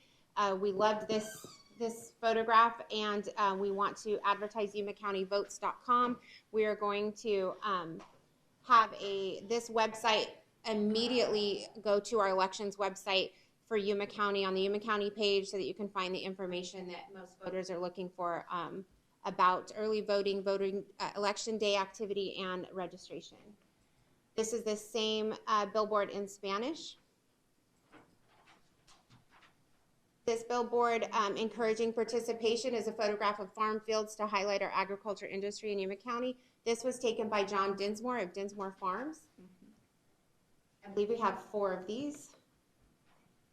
This photograph is of the Antelope Hill Bridge. We wanted to make sure we had a photograph from East County. It was taken by Davy Brooks of Gringo Seed to highlight the day that early voting begins. And this one, to encourage people to return their early ballot early, is a photograph of an Ocotillo sunset taken by Ty Cook of Ty Cook Photography. The same message will be displayed in Spanish for this particular one as well. And if voters have any questions, we're encouraging them to call the voter registration office or the election services office. Staff can assist them. I can answer any questions you might have. That's a lot of information, but we'll be back in a couple weeks. It may not, we may not need to go through so much. I mean, it may be just sort of a reminder, We will not have a presentation for your future meetings unless you request. But we certainly will be here to answer. Yeah, we certainly will be here to answer questions and give you some more broad updates. I just wanted to make actually make a comment, and that is, Robin, I want to congratulate. I mean, we just had that presentation about the retirement, with the human resources, and it was nice to see that we have someone on board here at Yuma County that is of the national stature that you have in regards to all the stuff that's going on, and you make presentations at NACO in regards to recorder issues and election issues, and even, I think it was last year, wasn't it, or the year before that we had the chairman of the CSA here and the chairwoman of the Association of Counties in Arizona at the same time from Yuma County. So that is more than interesting. It just shows just what kind of talent we have available. Well, with the exception of Supervisor McLeod, who got elected because he voted 3 times for himself. But other than that, I do want to emphasize to everybody that's listening to us or seeing this that this is the results of years and years of work, and that it's taken time. But you not only get the local recognition or state recognition, but you get national recognition for the kind of things the kind of programs and the kind of things you guys put together. So thank you very much for the presentation. Thank you very much. I do believe that Yuma County voters should be very proud to vote in this county. So thank you. All right. Thank you. Okay, anything else? If not, thank you very much, and we'll be expecting to see you every 2 weeks with a smaller presentation every time. Yes, thank you. All right. All right, so thank you. Next, I think it's the Health Department. Is it? Wait a minute. Chairman, the treasurer's office is here for that. The treasurer's consent office is item, here? if you would Okay. like. Okay, from the treasurer's office. Who's here from the treasurer's office? The item that I wanted to talk about was item number, I think it was 2. Yeah. Yeah, it was to approve certificate of clearance number 20008, thereby removing taxes due which are considered to be uncollectible. I have no particular problem with a lot of the smaller ones, but I saw that I think it was like $120,000 that you're going to deem uncollectible are actually from a couple of companies. One, Texas Hill something, and Texas Hill, I think it was Texas Hill. I got to go back there. But it was like $130,000 out of the 160 or something that you're going to waive for 2 companies. One is a cooling plant, and the other one, I guess, must be a farming operation. And my question is, how do you how do you get to that point, and what does it do to the bill itself for those companies? Do you simply remove the tax bill, or? Right, when they are deemed uncollectible, a lot of times it's just, like, these particular ones are P accounts, it's equipment that was on there before that is no longer there. So that's correct, we do remove them once they get deemed uncollectible and they get taken out of our tax roll. Okay, so what does that actually mean in terms of, is the company gone, or is it simply waived off? Or? Sometimes it could be the company being gone, or just the equipment itself that was being, Assessed? right, assessed is no longer there on the property. Yeah, but it's no longer there in the property, but it used to be. And that's why there was a tax bill. It was like a tax bill on property. So, and like I said, I can understand uncollectible, but when you have somebody that, maybe went through a bankruptcy or something, it seems, again, I don't know what the process is, but it seemed to me like. For the process on these that are deemed uncollectible, there is actually, the sheriff's department actually sends somebody out there to look up to see if these things are in place or not, and if once they're not, they provide us with an affidavit to be able to come to you guys and. Well, I understand now that we can't charge them, you can't tax something that isn't there. Exactly. But these are prior tax bills, aren't they? Yes, these are old tax bills, and that's kind of what we're sifting through are the older ones that we have not been able to collect for a long time, and that's why they're going out there to look to see if this equipment or properties or mobile homes are still in place. And I don't think I have much of a problem in seeing some individual waivers. I will call them waivers, but I do see things like the Braden Trust and some names that seem familiar to me, like Texas Hill or something. That I wonder why are we going through this process where we just simply. Isn't there any kind of negotiation you can do with them? We did try to reach out, and specifically on the P accounts, reach out by sending out letters, trying to find them phone numbers and stuff. And so we, aside from the sheriff's actually assigning an affidavit on these, we did try to reach out. And again, most of these were just items that were no longer on that property, that they did not have equipment that was non-existent. Oh, sorry. I think the attorney's been trying to.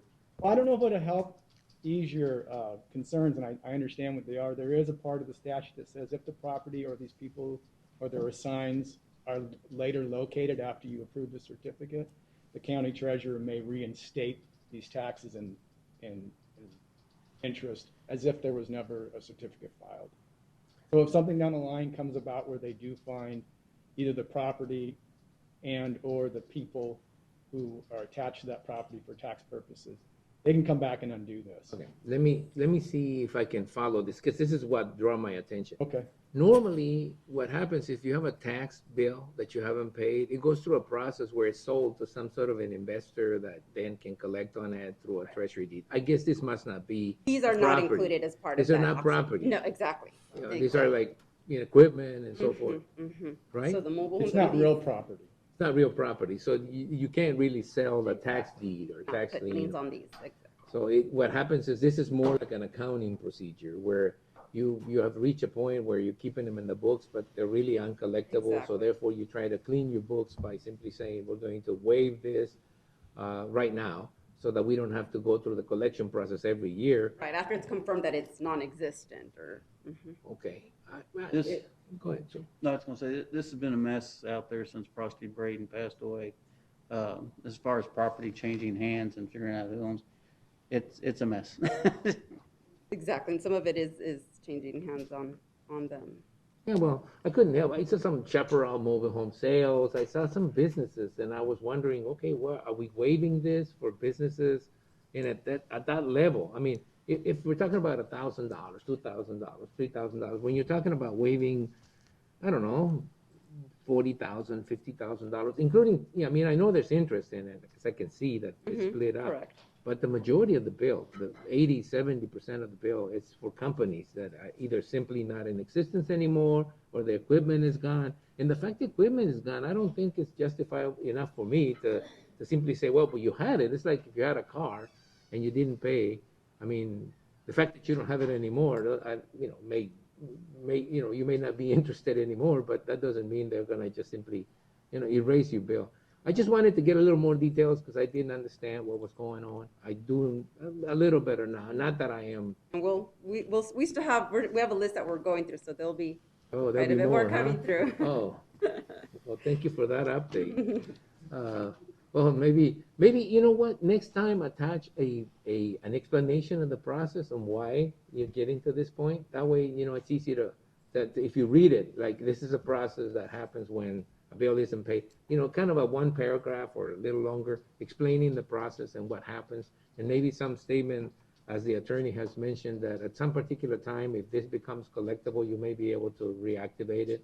That it's not simply waiving this bill off and simply saying, Right. it's not going to be collected ever. We can put more information on the All right. ARS. Okay, does anybody have any more questions? No? I'll make a motion, we approve item number 2 as presented. So moved. Thank you. Okay. There's a motion and a second to approve item number 2 as presented. All those in favor of them, excuse me, does anybody have any more comments or questions? If not, all those in favor of the motion signify by stating aye. Aye. Aye, the motion carries, and that item is taken care of. We're going to go back to the regular agenda and go into the county administration, public health, district emergency management discussion and possible action regarding COVID-19 updates and activities. Director Gomez, I want to begin by telling you that what a great and excellent job you have done now that we're back into, what is it, moderate? Is it moderate now? So, some businesses can open, and Supervisor Pancrasi will stop calling me about the gyms. You can open up because, hey, it's been a long and lengthy struggle. And, I just wanted to say, look, I know we're all kind of tired of the COVID-19 situation, but I just want to emphasize to people who might be watching and listening that we're not by any way, shape, or means out of this, just simply because we have met some what do you call it, regulations. We all need to remain vigilant, and we need to understand that with the flu season coming up, we may get into a situation that's even more serious because the combination of those two viruses can make it really complicated. Having said all that positive, feedback to you, Yes. Go ahead. Good morning. Thank you. Diana Gomez, Director of Public Health. And yes, let's start off with some good news. We did meet those benchmarks to transition into the moderate transmission, which is great. And that's a testament to the residents of Yuma County who have adhered to the rules and practice, the recommendations that have been set forth. And so thank you to everyone in the community because everybody has COVID fatigue, but yes, it has allowed businesses to reopen. So we're very grateful for that. We met the benchmark this week, looking at the data moving forward. The next update, we should continue to see a downward trend.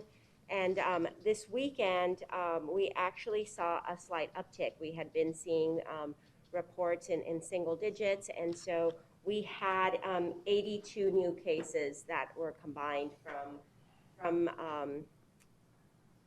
Saturday, Sunday, and today. And that again, but we also, that's out of, that's out of a combined test, 625 tests. So that renders us down at 13% positivity.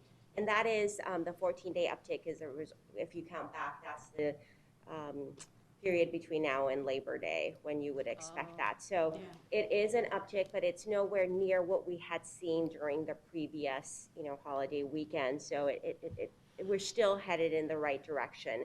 So again, to your earlier point, it's just it's a reminder to continue to be mindful because again, all those businesses depend on those benchmark metrics to open and kind of resume operations, even if it's at a reduced capacity. So it's also a reminder for people that, when those businesses do operate, some of them have restrictions limiting capacity. So again, be patient and know that those are there to protect your health. And so just be mindful of those when you're a patron of those businesses, because they're doing the best to protect you. Having said that, some schools are going back to in-person learning. Again, schools have done an excellent job in creating mitigation plans. If you are a parent, you can visit our website. You can see some of the guidance. You can also visit the schools' websites. They have provided a lot of information, their mitigation plan, their communication plan. So they are ready to answer those questions, as are we. We have been providing, We continue to provide a PPE throughout the county. We continue to provide supplies for testing to ensure that we have testing. We are very fortunate, I have said it before, we had agencies in town that stood up testing early on, so testing continues to be consistent. It is readily available. Anybody that wants a test can get one. We have clinical providers, urgent cares, primary care physicians. You know, the health district has been providing testing for several weeks for first responders and school personnel, and we're continuing to do that. So that's been available to schools and first responders. We had a pharmacy in town, CVS on Avenue B, that was providing testing by appointment. That they expanded to an additional site. Now the CVS on 4th Avenue is also providing testing. That's a self-administered test. We, as a state, have worked with the state, and you know, early on, we had a concern, obviously, about congregate settings, including assisted living facilities and nursing homes. We have 4 nursing facilities in town that have received antigen testing machines. So that is great. That allows them to conduct their own in-house testing, and so the state will be providing testing supplies as well. So again, that testing capacity is continuing to increase, and as we move forward, that's what we want to see. We want to see that we can identify cases, isolate, provide that guidance so that we can start resuming operations. Again, just basically, it's stay the course. It's continuing to be mindful. It's continuing to practice those mitigations. Flu vaccine is available at the health department. It is also available throughout the county. Pharmacies are offering it. Primary care providers in our clinics are providing it as well. So if you want a flu shot, please don't hesitate. It is not too early to get your flu shot. Back to Supervisor Reyes' point, that's what we want to avoid. In the beginning, we wanted to avoid a surge on the healthcare system. It's the same thing as we see flu season approaching, and again, we don't want to see, you know, a convergence of COVID and flu. So if there's any questions I can answer. Is Tony Badia here for anything, or is this for this particular one? He is. Okay, all right. So any questions for Dan? I just want to thank Diane that the program that you did down in South County this weekend was amazing, and I hope that you have plans to do it again for our workers. That was a really great example of partnership again. We partnered with Campesinos Sin Fronteras and Regional Center for Border Health. We provided PPE, testing, and a flu shot. So we're hoping that there's generated interest from that event. Sometimes somebody has to go first. I know, huh? And so we're hoping that, you know, other people are interested, and we'd be more than happy to again partner. We're committed to that, to continue to provide those opportunities to our farm worker community. Thank you. And it is incredible to think that, you know, events like the Dia del Campesino, which is, you know, Farm Worker Day, where you had these thousands of farm workers that came in the morning, and some of them got flu shots or they got screening. You know, that's not going to happen. I mean, not the way that traditionally happens. So something has got to replace it, and I'm glad to see that there's an effort to try to do this, if not in the same format. At least it's something that I think we should consider as an ongoing effort, because if there is a place where I think resurgence of the virus can happen, it's in those congregation situations where you have farm workers that come in, that go in a bus, 50, 60 of them at the same time, and then they're crossing the border at the same time, and they're lining up at the border to cross.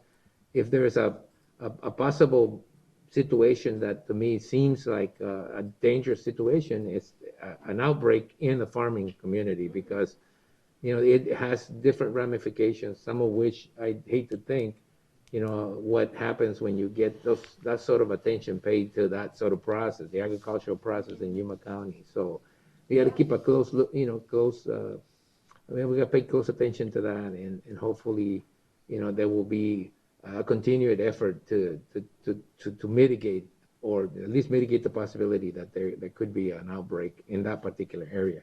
And we're committed to supporting those kinds of events, and particularly with, you know, for example, Campesinos, who sponsors the Dia del Campesino. And so, yes, it will look different this year. So you're looking at expanding the amount of events instead of having, you know, one big event.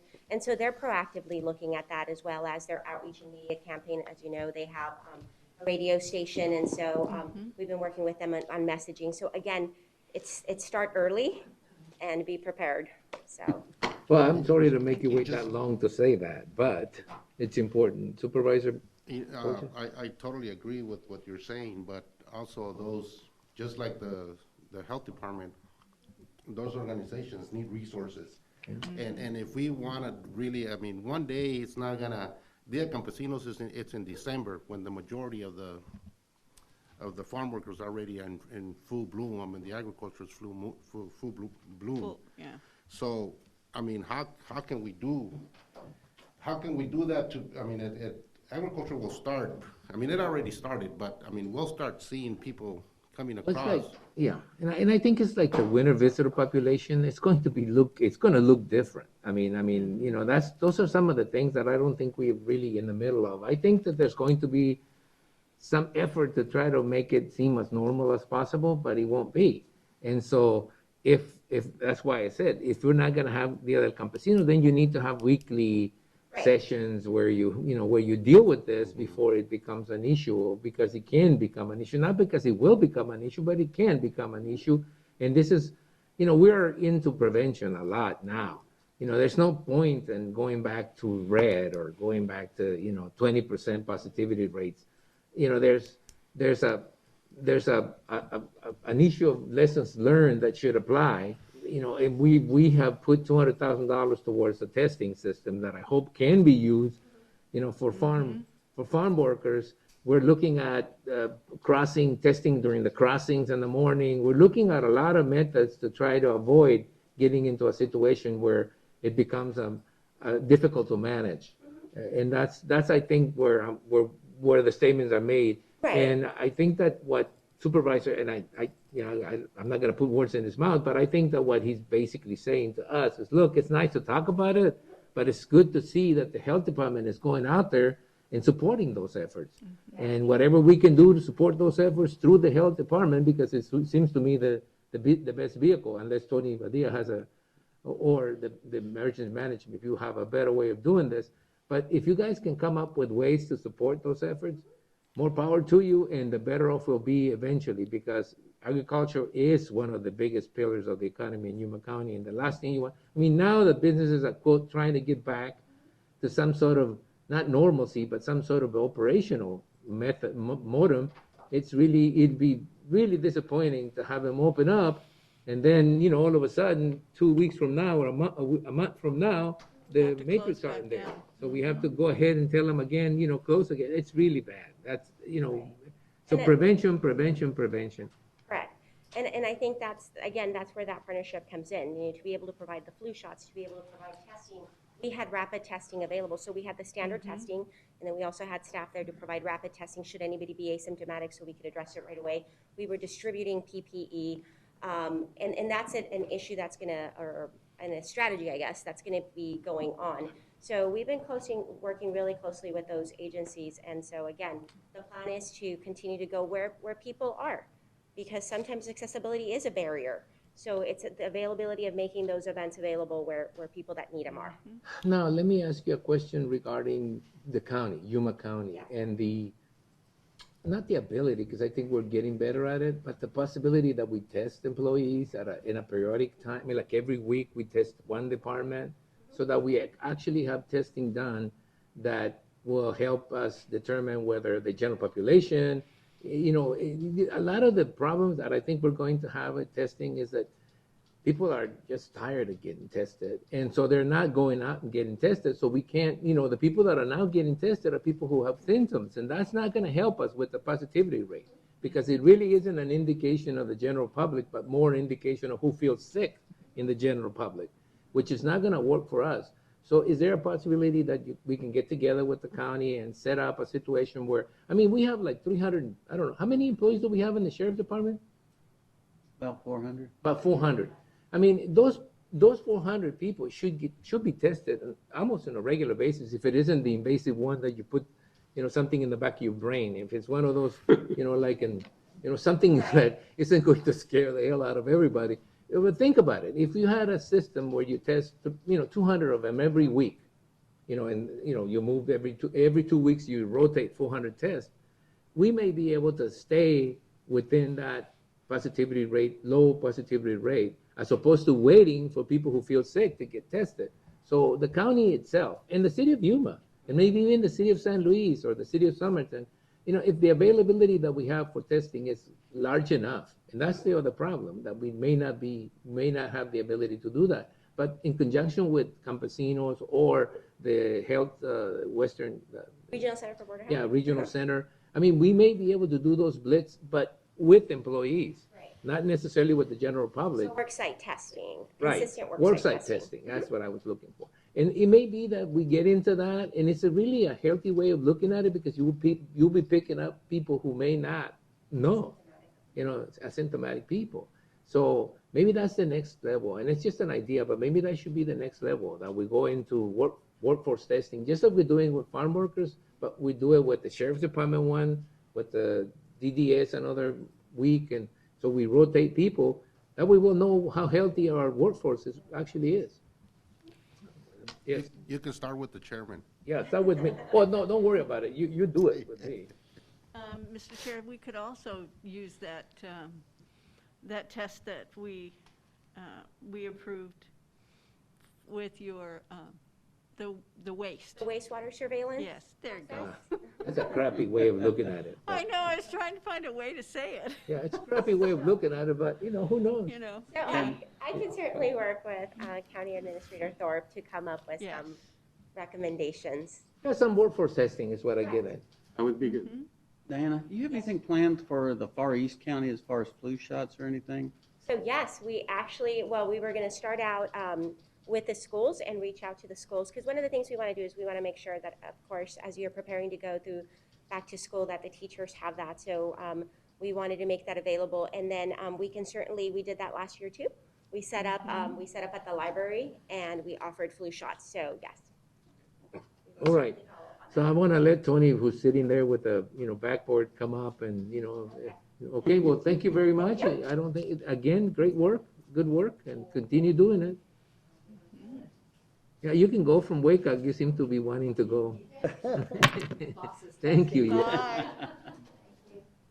Tony Padilla. Vice Chairman, Board of Supervisors, Tony Padilla, Director of Emergency Management here at your calling here. A little bit about what's been going on in the last 6 months. Obviously, since the declaration, we've worked really hard with not only internally with our Yuma County agencies, making sure they have web EOC. I know Desiree has access to that. That's how we keep a situational report what's going on throughout the state. It also gives us the ability to order PPE, and we probably put in hundreds of requests for PPE, not only for government agencies, but also for some of the health agencies that Diana talked about. One of the things we did do, we stood up the EOC. Tony, before you go on, Yes, I sir. know that we talk about PPE all the time, but Right. I'm not sure that everybody that listens to us actually knows what PPE is. So it's personal protective equipment, just to Personal make sure. protective equipment, it can include masks, it can include goggles, it can include face shields, it can include gowns, gloves, boot covers. Those are personal protective equipment that we request. Primarily, my role was to ensure that our first responders had that. Initially, we had a shortage of PPE, and we were able to obtain about 10,000 N95 masks, which were immediately distributed to the county-wide law enforcement and fire personnel and essential employees. So I talked about the 213 RRs, which is a resource request for equipment, personal protective equipment, created a backlog, obviously, throughout the state.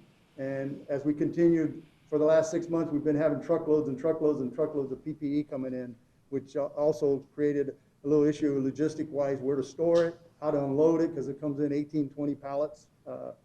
Coordinating behind the scenes with public health, their emergency preparedness staff were able to obtain storage for that. We were also able to find some other county facilities that had storage and put some of that equipment in there. And then as soon as we could, get those PPE distributed out to those organizations.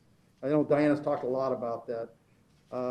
One of the roles I played was making sure we got some of that distributed out, especially the Eastern County. I delivered a lot of that out to the Eastern County agencies because they're small agencies. They didn't have the personnel to come out and get it, so I delivered it out there to TACNA, to Welton, both the police and fire out there. Some of the things that we've been involved in, and I say we because this is a team effort. Public health, the county admin staff, We have daily meetings. We're having 2 meetings a day. Now we're having them just in the mornings. I met with Arizona Department of Emergency Management. The National Guard General McGuire was overseeing that. Since then, Alan Clark is now the director of AZDEMA. So I meet with him on a Wednesday now. It used to be every day. Now it's every Wednesday. We coordinate with all the local agencies because of the shortage of PPE, that they had a Battelle system where they could disinfect N95 masks. So we got that going. And obviously I had contact with local first responders for a while there on a weekly basis. We don't meet that often anymore other than through scope meetings or Yuma County firefighter meetings or as needed. We did coordinate with Arizona, Texas, New Mexico, and California on the border issues dealing with COVID, and we did that through CBP. One of the things that really came up, and it's not an issue here in Yuma County, never has been, but there was a concern for a surge in fatalities. So Maricopa County ordered in, I think, about 14 temporary cooling morgues. I can tell you this, as of last week, they've shut the last one down. They're going to maintain those and mothball until the end of the year just to see how things work out. But in Yuma County, I was in contact with all the local funeral homes and also with the YMC's morgue, and we never got anywhere near where we had any concerns. They were able to handle it. Matter of fact, a couple of them were mothballed and they're just on standby. Obviously involved in the Joint Information Center, the weekly briefs with the governor, and then our continuity plans. I mean, we really pushed that out a couple of years ago, if you remember. That really came in play for a lot of the agencies because obviously people are going home, working from home, things like that. So that actually helped us, I think, understand that, you know, things disrupt our normal days, how we're going to operate and deal with those essential functions. So this is a good opportunity for all those agencies, and I'm pushing it out, that they look at their continuity plans, see what things they've made changes on, and try to update those so that, you know, if one agency just has an issue, it'll work for them. So we've seen how that can be successful. Diane talked about it last meeting. We did do the mass blitz for Yuma County. We prepared for 10,000 people. We only ended up with 1,060 going through the test, about 200 each day. I think that was a success. We got a lot of people out there. It was for 5 days. We had a lot of agencies that assisted us on that. Red Cross, Indian Health Services was fantastic. They provided the medical staff to assist Health and Human Services with their shortfalls to do the testing. We had Salvation Army fed everybody. Team Rubicon sent a couple people out there. And of course, Yuma County Public Health Emergency Preparedness did the registrations. And then we had Quechan Indian Tribe. And then we had county employees. And also Supervisor Pancras came out there and helped us. So we had some county employees that came out, and Susan allowed them to come out and help us. And they actually got us through the days. And then currently right now, things that we're dealing with, I guess we're starting to slow down. As you can see, some of the things we're getting involved in, obviously got day-to-day business. I have to deal with quarterly reports, grant submissions, filling a vacancy in staff. Training is a big issue. We had a pretty good budget for training through the state. We haven't been able to do any training. They are starting to work on virtual training or modified training. So that's coming up. And then Webby, you'll see I can't sell that more and more. That's a wealth of information. And then we're starting our meetings back up, our local emergency planning council, local emergency communication council. I'll be having an annual multi-jurisdiction hazard mitigation meeting coming up. I met with my CERT volunteers, my ham radio volunteers. They've been sent home for a while, and now we're going to start bringing them back. And currently, right now, we're distributing the emergency response guides. Those orange books that go in law enforcement cars. So sending out about 2,000 of those to law enforcement and first responders. But other than that, you got any questions, Barney? Any questions? I kind of give you a 6-month brief. I haven't been in here to brief you on it, but this is where we're at. You know, it's more a comment than anything else. I think that if there is something that I would like to see happen, it's that we sort of end up with a lessons learned type situation. Sure. You know, some sort of a, you know, it's not like we didn't really know or thought that this could happen. It's just that I think that when it happened, we weren't necessarily ready for it as we should be. And I made this comment to the health director. This is a crisis, and it was probably more, you know, difficult back when we really didn't know much about how to handle it. But now that we've gone through it, you know, I want to make sure that we don't, as a county, that we don't lose the lesson. I mean, there's a lot of lessons that we learn about, you know, situations that like this that can happen. Now, if it doesn't happen again, which I highly doubt, it's fine. But if it happens again, it certainly would be nice for me to think that there is a manual of operations that apply in a situation like this, if it ever happens again. If we get, and it probably will. I mean, that's just the nature of nature. I mean, do know it just, public health does have a plan for this, but not to this extreme. It also is part of our emergency operation plan. There's an annex in there for handling contagious diseases, things like That's that. right. But we never, I don't think anybody ever anticipated to affect nationwide like this.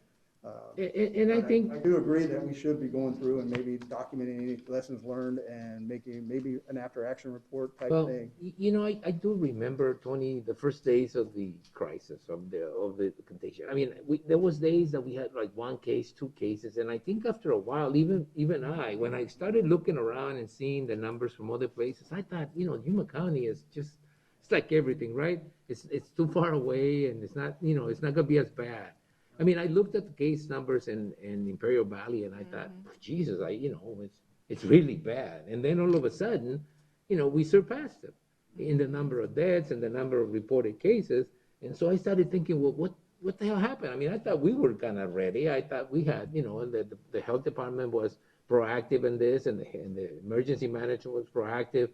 We dealt with all the crises pretty more than decent. I think we dealt with all the crises well. The immigrant crisis, some of the other crises, I felt that the emergency department, in this case ran by you, they handled them pretty well.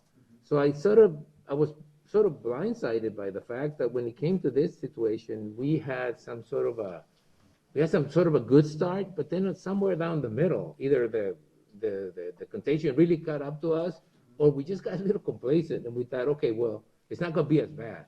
Well, it was pretty serious. I mean, it is still I think it pretty took a serious. while for the community to realize that too as well, and public health did push out a lot of the recommendations for people to practice social distancing. Eventually, we came to the mask thing, washing your hands, doing those type of things. And I think you're saying the same thing as what I think is a lot of times the public wasn't thinking that it was that bad, and then as it got worse, people started realizing that, and that's when everybody started implementing a lot of those recommendations, and I think that's really helped our numbers go down, because we just had a 3-day weekend a couple of weeks ago, and I really thought our numbers might go back up pretty They high did. again, but I think Not people are much, though. instituting Not a as lot of badly. these precautions and doing the right things, and I think Diana probably will echo that, is we're trying to ensure that So- people are doing the right things and doing that. So lessons learned, it's, you do want to be prepared. You do want to have a good stored amount of PPE. You do want to have the tools necessary to deal with it right off the start. And I guess we learned some lessons. So a manual of sorts after this would be appreciated, something that, that. I was a agree. I lessons think learned it's something we type need to revisit, and we'll update it and make those recommendations and coordinate that with public health and some of the other departments that were involved in this. Because this, like I said, it's a team effort. It wasn't one person or one department. It was a team effort. I mean, we had Public Works out there at our testing site. We had the city of Yuma was awesome in providing the sources and things like that. So it's a team effort. So I agree with you. I think we need to instill that. And I think Diana's taken some of those lessons learned. I think she's going out of town in the next day or two to go update some more information on how to do these number one, the flu vaccine, and if they come up with a vaccine for the COVID, being able to implement that as well. So. All right. Any questions for Tony? Thanks, Tony. It was a good report. Thank you. Anything else? Okay, we're gonna move on. I mean, I've been trying to move on for a while with this, but, we're just gonna have to move on a little faster. Otherwise, I remember last meeting where we went to 2:30 in the afternoon. I don't wanna do that again. So we're gonna go to the Free Library District, and pursuant to Arizona revised statutes, we'll conduct a public hearing to receive comments regarding the proposed revisions to the fines and fees schedule for the Yuma County Library District, and B, discussion and possible action to authorize the chairman to sign resolution number 2020-29, formally adopting said schedule, effective immediately to supersede all previously adopted fee schedules. So I'm going to have Mrs. Mendez come up and sort of give us a little brief description of what we're gonna do before we open it up to the public. Chairman Reyes, members of the board, Lisa Mendez, Library Director. So the libraries throughout the county are reviewing their policies and eliminating overdue fines. From San Diego to Chicago to Boston, public libraries have analyzed the effects of late fees and fines on card holders and found that they've just disproportionately deter low-income residents. And basically what happens is if someone comes in, checks out books, and then they forget to turn them in on time, they were charged an overdue fee. And if the overdue fee, they wouldn't get sent to collections because they've turned in all the books, but they wouldn't come back to the library because now they have fines and fees and they can't check out books. So we want to eliminate those overdue fines so they can and will come back to the library. Do you want the authority to do it, or do you want a blanket? No, we've updated the The fee schedule. fines and fee schedule. But it still has it, isn't it? I see overdue items. The old schedule right now is 20 cents per day up to $6. And so we want to remove the overdue fines so if somebody turns something in late, they won't be charged those fines. They still will be held responsible. So if they don't return the book, we will send them notices and let them know you need to return those books. And if they continue not to turn it in, we continue for about 60 days to remind them. And then they would go to collections if they don't turn in the book. For collections, you mean for the amount of whatever the item is? Correct. The cost of the book. Okay, so it's not like we're giving up on collecting the item. No. We're just simply sort of saying, okay, well, the overdue fines are just creating a situation where, it's like lending money to a friend, right? Yeah, it is. You don't only lose the money, you lose the friend. They We kind want of our avoid friends you. back. Yeah. All right, so I get the concept. That's why I don't ask you. That's a good reference. Yeah. Mr. Chairman. It's a good analogy. Supervisor McLeod. I don't see where in here, though, that it actually deals with it, removes current fines or fees in this action. If we're going to do this, I think we ought to put it in writing. Forgive anything that is effective today, right? Right. I don't see anything in this that does that.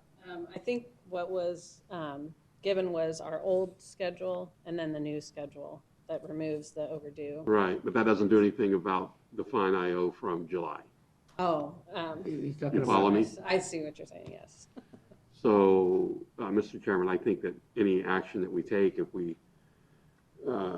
approve this, that we would also add verbiage there that would make it retroactive. know that any fines and fees that are owed today are forgiven for those two items. Just turn the thing back in. All right, so let me then go into the public hearing and let's see if anybody has any comments on this, and then we'll discuss, the way to proceed. Is there anybody here that is here for the public hearing on the library district, fines and fees? If not, then I'll take it back. Yes? Mr. Chairman, as Desiree mentioned, there are 2 letters to the board But we do have a that couple. are in support of the changes that are being recommended. One is from Shanna Johnson of Mohawks Valley School District, and the other is Martha Jones, the superintendent of Hyder School District. They both are very appreciative of removing the fines in order to allow their families and children to be able to utilize the library more extensively. And Mr. Chairman, too, I want to point out that both those libraries are integral parts of the school as well. It's not just a public library, it is the school library. It's physically the school library. Okay.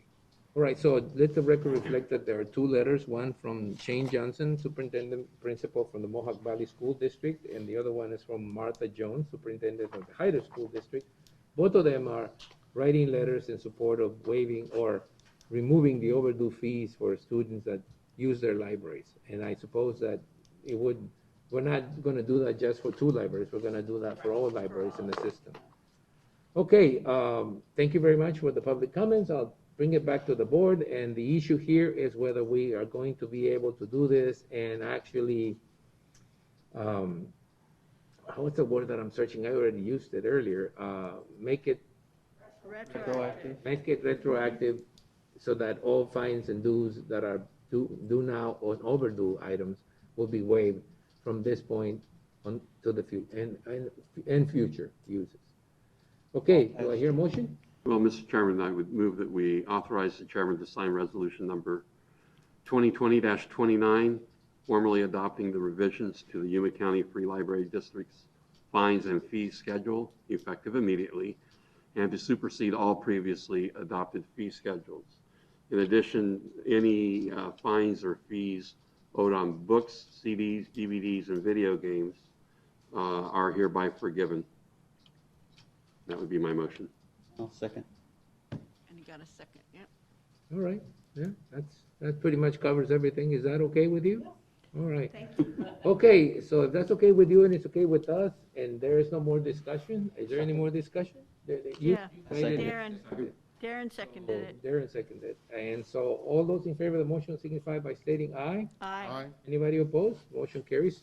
Thank you for staying as long as you have. I don't think you had a choice, but it's okay. We go to financial services, and that's a presentation regarding general fund revenues received during the fiscal year ending June 30, 2020, and for the first month of the current fiscal year, July 2020. Followed by possible discussion and action to continue with the recommended monthly revenue review. You notice the last part, I just went for it. I emphasize this monthly review. Yeah. Mr. Chairman, members of the board, Gil Villegas. Yes, monthly review of the revenues. During the budget process, the current fiscal year, because of the ongoing COVID-19 pandemic and its strategy to mitigate the uncertainty on revenue collections, it was decided to monitor the general fund revenues on a monthly basis. This, so we can determine if the budgeted expenditures needed to be further restricted or released. This is the first general fund revenue review that we're going to have. And today, I'll be providing a timeline on the monthly revenue collections. I'm going to start with the last 4 months of the previous fiscal year and the most recently received July revenues. Also, to be consistent with the prior presentations, I'm going to be concentrating on the 3 major revenue reviews: our local sales taxes, state sales taxes, property taxes, and I'm also going to provide a summary of all the other revenues that we have. All this information has already been provided to you. I want to make sure that you have the handout. There are going to be a lot of numbers. If not, I have handouts to provide to you. Is it the same as what's on our computers? Should be something like this. Well, let me just distribute this just in case. Thank you.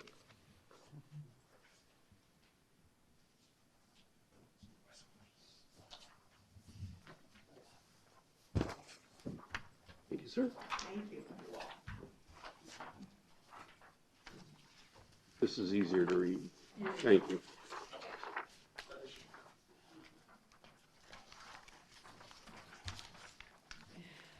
So to put things in perspective, what I did a summary from July to February. So we can see where we stand, what we were doing prior to the pandemic here in Yuma County. What you have here, like I said, we have the 3 major revenues: the property taxes, sales taxes, Yuma County, and state sales taxes, as well as all the other revenues. Back in February 2020, property taxes were being collected as they were billed. We were a little bit ahead of our regular collections by 3.6%. Yuma County sales taxes, though, those are local sales taxes, we were averaging, or we were having 14.6% above the prior year. What I have, I'm sorry, I didn't explain what I have here. What I have provided here is an average of the monthly collections from the beginning of the fiscal year until February 2020. At the same time, I'm pointing out to the cumulative total from the beginning of the fiscal year to February 2020, how much we have collected in each one of those revenues. And then I'm doing a percentage comparison with the prior fiscal year. So that will give us a perspective, will give us an idea how we were doing prior to the COVID hitting Yuma County. At the same time, I have provided additional information, like the unemployment rate that we had for that particular month, and what were our revenue projections back then. When we had our board retreat back in February 5th, without knowing any of this information, that's when I provided you with the projections. Later, we came back and we find out that because of the uncertainty in revenue collection, we were going to adjust that amount. So we're going to start with the month of March. What happened in the month of March? What we were expecting for this month, we were expecting revenues to be lesser. That was when the Yuma County issued the declaration of emergency. The state as well issued the declaration of emergency. And a couple of weeks later, in that month, we had the stay-home policy or executive order from the governor. So looking at the reduction on business activity, we thought that the revenues needed to be adjusted. So that's what we did for the following month. At the same time, late in March, the federal government approved the economic incentive package. If you recall, there were forgettable loans to businesses, monetary incentives to families, and extended unemployment benefits. It was around $600 per week until July 31st, 2020. And after that, the benefit was reduced to $300 from August 1st until September 5th. It was about this time, again, that during the budget process, our year-end projections were adjusted. This in preparation to the uncertainty or possible losses in revenue. Due to the significant reduction in business activities, the increase in unemployment, and we were seeing everybody else how revenues were not coming. So we got a little concerned with our projection, so we did that. Our adjustment considered a $1 million or a 3% reduction to property taxes. We also consider a $2.1 million reduction to our local sales taxes that amounted to 13.5%. And following what the state was proposing, we did almost a $2 million reduction from the state share of revenues, 8.1%. When we received the revenues for the month of March, like I said, I was very surprised. I guess no one was expecting this. I was thinking that we were going to receive less than our average, which was $1.26 million. And instead, we received almost $1.4 million, which signified an increase of almost 8% in our local sales taxes. And I'm going to be concentrating more on our local sales taxes because it's more like our local economy, what we have. All the revenues were reduced a little bit, but that has to do with the collections, indirect costs that we do from departments. So sales taxes at the same time, we were expecting, everybody was expecting for those revenue collections to be less. Ended up collecting $3.1 million. April came along. And for the month of April, this was the month when we were thinking the businesses were shut down, businesses were limited to operations. We were thinking this is the month where our revenues are going to be half if we're lucky. Our projections actually what included was a reduction of 50% in the last 4 months, for the last 4 months of the fiscal year. Like I said, it was based on the economic factors that we were seeing. We were based on unemployment going up. It was based on a number of factors. Surprisingly, for the month of April, yes, we did see a reduction in revenues, but the total reduction for our local sales taxes was only 8.9%, not even close to the 50% that we were anticipating.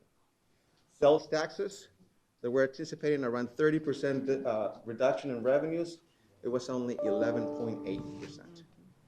So the economy continued to move. We continued to receive our share of state sales taxes. We continue to receive those county sales taxes, which for us was quite a surprise. Back in April, we have already met our projection, and we still have 2 months to collect. Property taxes saw a significant accounts because I believe it's the second invoice of the property taxes was about to be due. So the majority of the revenues were received. All other revenues also experienced a little increase. So for the month when we thought it was going to be the worst month for Yuma County because of the COVID pandemic, our reduction was not as significant. Just to give a little more information on our local sales taxes, pretty much all the categories that the Arizona Department of Revenue reports presented a reduction in reporting. There were 2 categories, remote sales, which actually had an increase of 10%. May came along, and usually the summer months are the months that we are our collections are very slow. May, June, and July. This was not the case for the month of May, as you can see. Collections again surpassed the expectation, not even close to the 50% reduction that we were expecting. Cumulative, the property taxes went trending higher than the previous fiscal year, 2.7%. Local sales taxes were trending at 13.3% higher than the prior fiscal year. From the month of April to May, we actually saw another increase in Yuma County sales taxes. If anything, I thought it was going to be flat with the month of April. We had a very significant amount, 9.4. Sales taxes experienced a similar situation. They increased 12.4% more than expected. Again, we all the financial people were expecting to have a flat month. That didn't happen. You will see a negative growth in Yuma County Other. It's because during that time is when the property taxes for the prior fiscal year, the refunds for the solar companies that were issued. So it was a reduction to our revenue.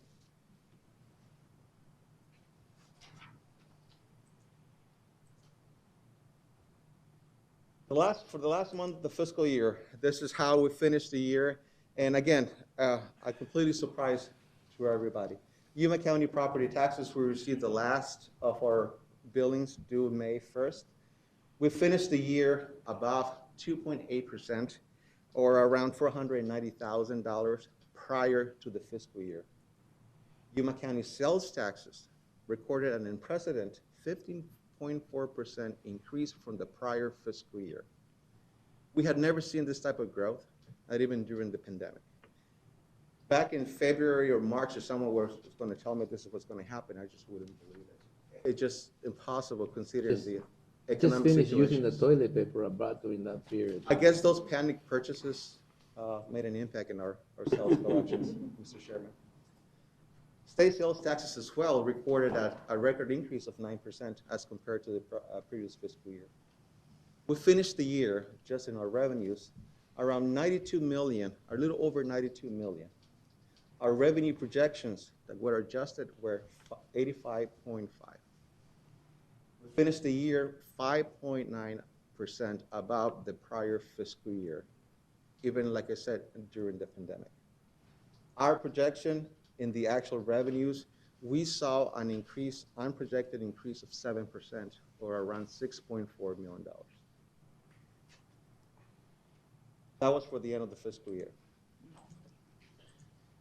For the month of July, we just received these numbers from the Arizona Department of Revenue. This is a good beginner of the fiscal year that we have. Usually, like I said, July, the summer months, May, June, and July are the very slow months for us. We struggle to get $1 million coming in. This year, we saw a total collection of $1.4 million. Nevertheless, it's a reduction from the prior month. But if we compare what we received today to the prior fiscal year, we received almost 38% more than what happened in July. Yuma County closed the fiscal year very strong. However, the uncertainty for revenue collections still continues. The economic incentives are no longer available. The Yuma County visit reports the possibility of receiving 35 to 40% less winter visitors. It is unknown if some of our Yuma County large events they're going to be held this year because of the pandemic. And as usually during the elections, our numbers slow down, our economy is slowed down a little bit. What I'm trying to say here, even though the numbers, they look very well, and they are very well for the prior fiscal year, we have to be considerate that we still don't know what's going to happen in the future. We still don't know if the revenues are going to continue with this pace. We have seen a reduction in revenues. In the past 3 months, it was always an increase, an increase, an increase. Now, July, we have a reduction. Our unemployment continues to rise. From May, June, and July, from 18 to 22 to 24%. And where the uncertainty for me continues. So that was a quick summary for the revenues. And if the board has any questions, I'll be more than happy to entertain. I don't know. It seems to me like if you're making an argument for us to be conservative, you're certainly not making a good argument. You seem to be saying that in the past, we estimated things would be much worse, and they haven't really been that much worse. And so, in basically what I hear is you're saying, okay, well, just because it didn't work out the way we thought, it wasn't as bad as the way we thought, doesn't mean that everything is going to be rosy going forward. I guess the point you made at the end there is that a lot of this can probably be traced directly to the fact that there was a lot of funds available out in the community that normally aren't available in the community. That 600 additional, that $1,200 check and the $600 additionally for the unemployment insurance certainly had an impact on the economy of the county. But you're still saying that, look, that's over, or that at least that's been reduced, and we still don't have enough figures in the new year to make sure that this is a trend that can continue, as opposed to maybe now we're starting to get the figures that are more true to the normal picture of Yuma County, as opposed to all these injections of funds from the federal government that had kept the economy afloat for a long time. Is that right? Mr. Chairman, that's a great way to summarize in the entire That's exactly presentation right. what we're seeing right now. Definitely those economic incentives that we received towards the end of the prior fiscal year had an impact on the numbers that we saw. What I'm trying to point out right now is that maybe this is a beginning of a trending downward in our numbers. Like I said, for the last 3 months, it was always an increase in revenues. Now we're seeing for the first time a decrease on that trending. Right. Still above what we have last fiscal year, but it's a decrease nevertheless. So I think the recommendation that I will achieve from the board then is for us to continue with this review of the monthly revenues so we can continue presenting the numbers to the board. So on top of putting this presentation together, you're suggesting that we listen to your presentation every month, basically giving us an update on the financial stuff? I don't have a problem with that. What I do have a problem with is the fact that when you do your presentation, you keep changing the slides to things we haven't seen or things we can't get to see. So for the next time, maybe you can give us a packet of stuff that will prepare us for what you're going to put up there, and there won't be a surprise. Is that okay? All the information that was here was previously provided in your package. What I did based on the prior recommendation from the Board of Supervisors, I tried to include a little more animation to make it more easy to the eye, because in the past, only presenting numbers, it is difficult, but everything, you should have received everything and a little more information. And I guess it must be because I'm looking at the presentation you gave us, and it has overlays of June, May, June on top of each other. So what you did is you probably just separated that. Mr. Chairman, it's because it was converted into a PDF, so you're not seeing each slide as he clicked through it. Yeah. So in the future, we'll do it. We'll print it out, or we'll attach it differently so that you can see the progression as he presented it. Thank you, Susan. Mr. Chairman, No. yeah, I didn't realize that the presentation was converted to PDF file. Yeah. It wasn't. No, see, we do get a picture of what you're saying, but it's all overlap one top of another, so you can't tell. Okay, all right. All right, like I said, I don't have a problem with getting reports. If you give us the written report, it's easier to get it done faster, so it's fine. Do you have any problem with that? I mean, it's part of what we do. All right, do we need a motion to that? No, just directions, right? No. Thank you very much for the update, and thank you, Hill, and it was a very thorough review, so thank you very much. Thank you.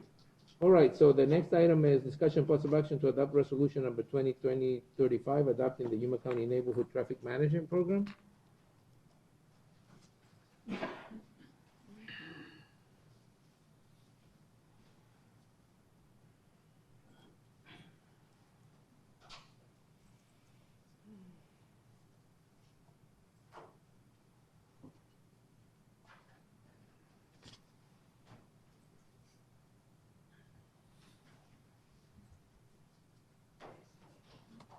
Good morning, Chairman and board members. Chris Young with the Engineering Department. And with me today is Scott Kelly from our consultant, Greenlight Engineering. And we wanted to present to the board for consideration adoption of Resolution 2020-35. Of course, we realize this is the first time you're seeing the Neighborhood Traffic Management Program, so we're also here to gather your comments, if you have any, and hopefully answer any questions that you may have regarding the program. And before you begin, you just so that you don't feel like offended as you go through here, that I want to speed up the process a little bit. Yes, sir. You don't have to go through every slide.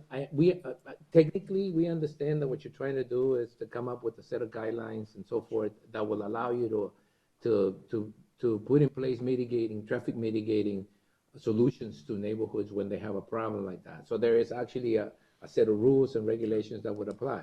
So you don't have to go through all of them. You know, But I have a concept is pretty 50-slide simple. presentation for I you know today. that, so I'm just going to, you don't have to go through it. It's pretty simple concept, and we've been waiting for a while. I don't hear have to- you. You don't have Mr. to Chairman. sell it, is what I'm saying. We whittled it down to, I think there's 6 or 7 slides. Got it, all right. Okay. So, since you are familiar with it, what is Neighborhood Traffic Management Program? And basically, over the last several years, as you guys know, we've seen an increase in development in the urbanized areas.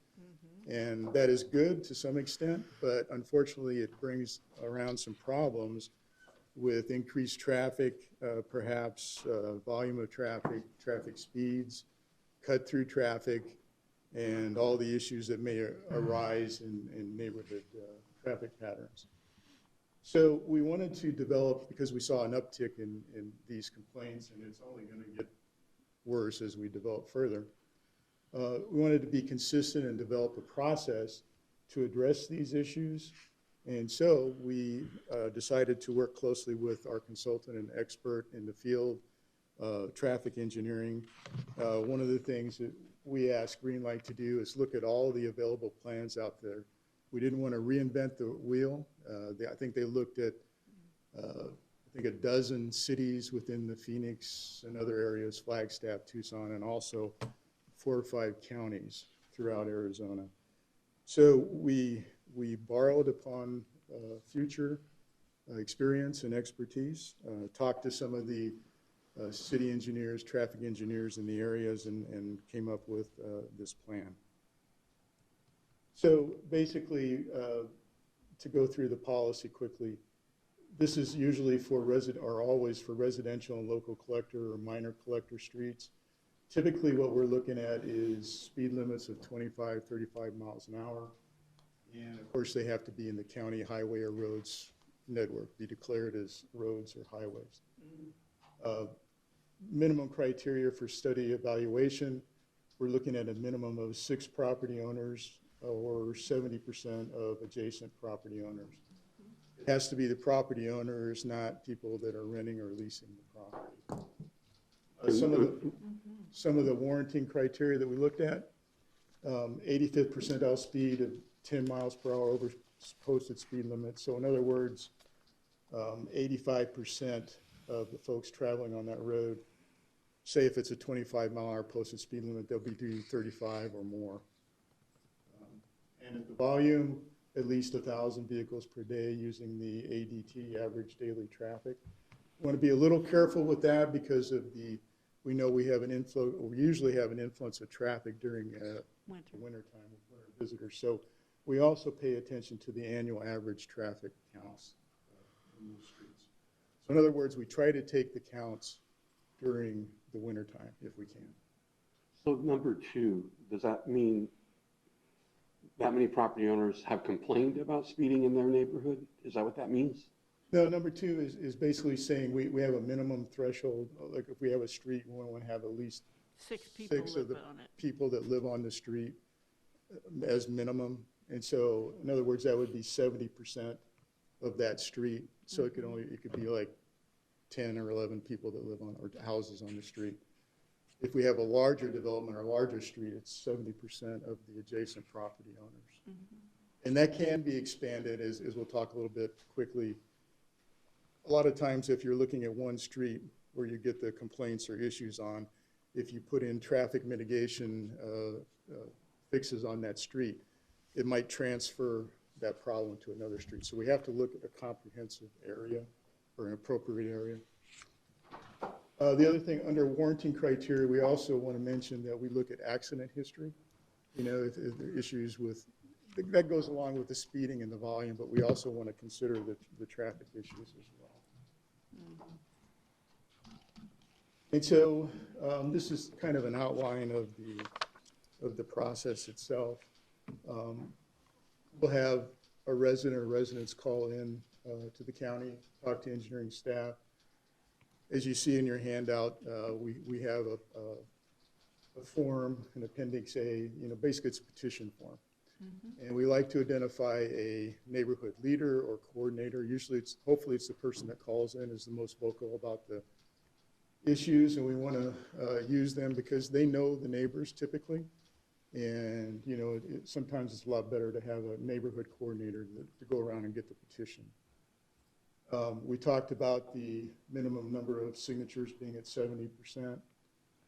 So once we have that and we have the interest from the neighborhood, staff will take a look and evaluate the application.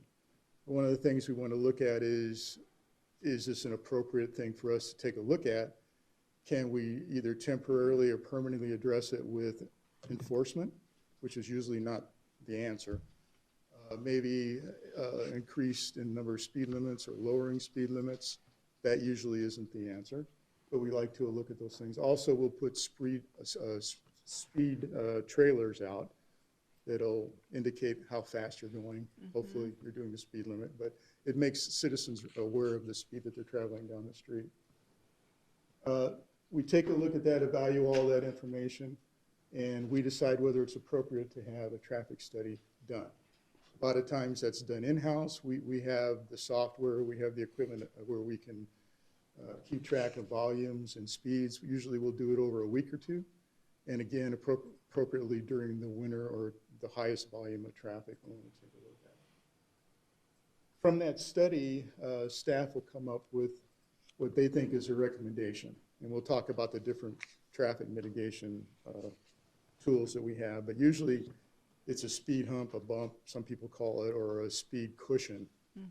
Similar, I have a picture of it in here, but similar to what we have on 35th Place between Fortuna and Payson Drive. It seems to be working pretty well. So we present that to the neighborhood. We want to have people aware of the mitigation project that we're looking at, whether it's speed cushions or whatever it is. We want to have folks weigh in and agree to that. One of the things you run into is they'll be okay with the speed hump or speed cushion, but as long as it's not in front of their house. Yeah. So that's also on the petition. Are you willing to have it in front of your house? Because if nobody is willing to have it in front of their house, we can't do it. So anyway, we vet that with the neighborhood, and hopefully we get the 70% approval on that. And we will proceed with plan, design, and construction. And of course, all of this depends on the availability of funds, which we'll talk about in a minute. This gives you an idea of what things cost. Speed cushions is what we put in place on 35th Place between Fortuna and Payson.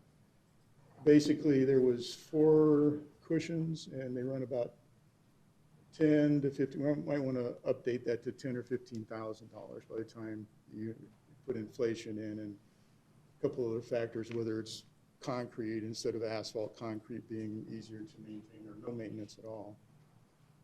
Speed tables, $12,000 a piece. A speed table is a speed cushion with a crosswalk on top of it.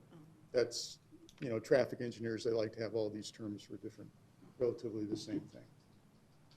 We mentioned the other 2 items, traffic circle and choker, or I call them, some people call them chicanes, where they narrow the traffic down. Typically, this isn't something that we would look at during like an existing street mitigation problem. This would be something that you would look in during the design process. You also want to be very aware that if you do allow the traffic circle, there's a lot of increased costs with right-of-way acquisition. You want to avoid any landscaping. We don't want to give our Public Works Department more landscaping to maintain. If for some reason folks do insist on some sort of landscaping, which we would highly discourage, they would have to form some kind of improvement district to take care of that. Funding is limited. We'll talk about that on the next slide. Obviously, you guys know that. We've identified some contingency funds where we could do 1 or 2 projects right now, because I know some of you are aware of some hot hot button streets or neighborhoods that we have currently. And obviously, all of this would come out of HERF funding. This is just a couple of pictures of the project I mentioned where we did the speed cushions between 35th Place, Payson to Fortuna. And they seem, according to the residents, they seem to be working well. The only complaint that we've had is they're hitting it, they say they're hitting it at 25 and it's still too much of a jolt, even though it's only 3 to 3.5 inches high. I suspect they might be doing a little more than the 25 miles per hour, but if you go airborne, that's a good indication that you're over. That you're going too fast. So, you know, a couple of things that we'd like the board to consider. Again, we've identified some dollars in this year's budget within the HERF and maybe next year, you know, going forward. We think that we could do 2 projects, certainly for $150,000. What we would like the board to consider, you know, outside of the current CIP 5-year plan, is perhaps allocating, you know, specifically, or we would ask you to allocate, identify $150,000 each year for this issue. And it's first come, first serve. And you get on the list if you qualify for a project, you know, we put you on the list, and as funding becomes available, it's first come, first serve.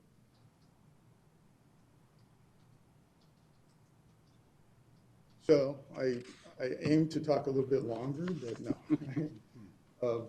If the board has any questions, hopefully we could answer those for you. Do we have any questions? Mr. Chairman? Yes. I figured one come from here. What are the 2 projects you've got identified? Supervisor Simmons, I had a feeling you would ask that. One project in your area. Yeah. One is between, in the area of 8.5 E to 9 E on Desert Air and Desert Springs. The other is just on the opposite side of Fortuna, 35th Place and 34th Place. That would be Fortuna to Scottsdale Drive. And I don't want to get ahead of ourselves, but I think the board may be considering a rezoning project that's on the corner of 34th Place and Scottsdale. And so this would help alleviate some of those concerns. Well, that was my question, because I see we've got a rezoning request coming up, and it's hard for me to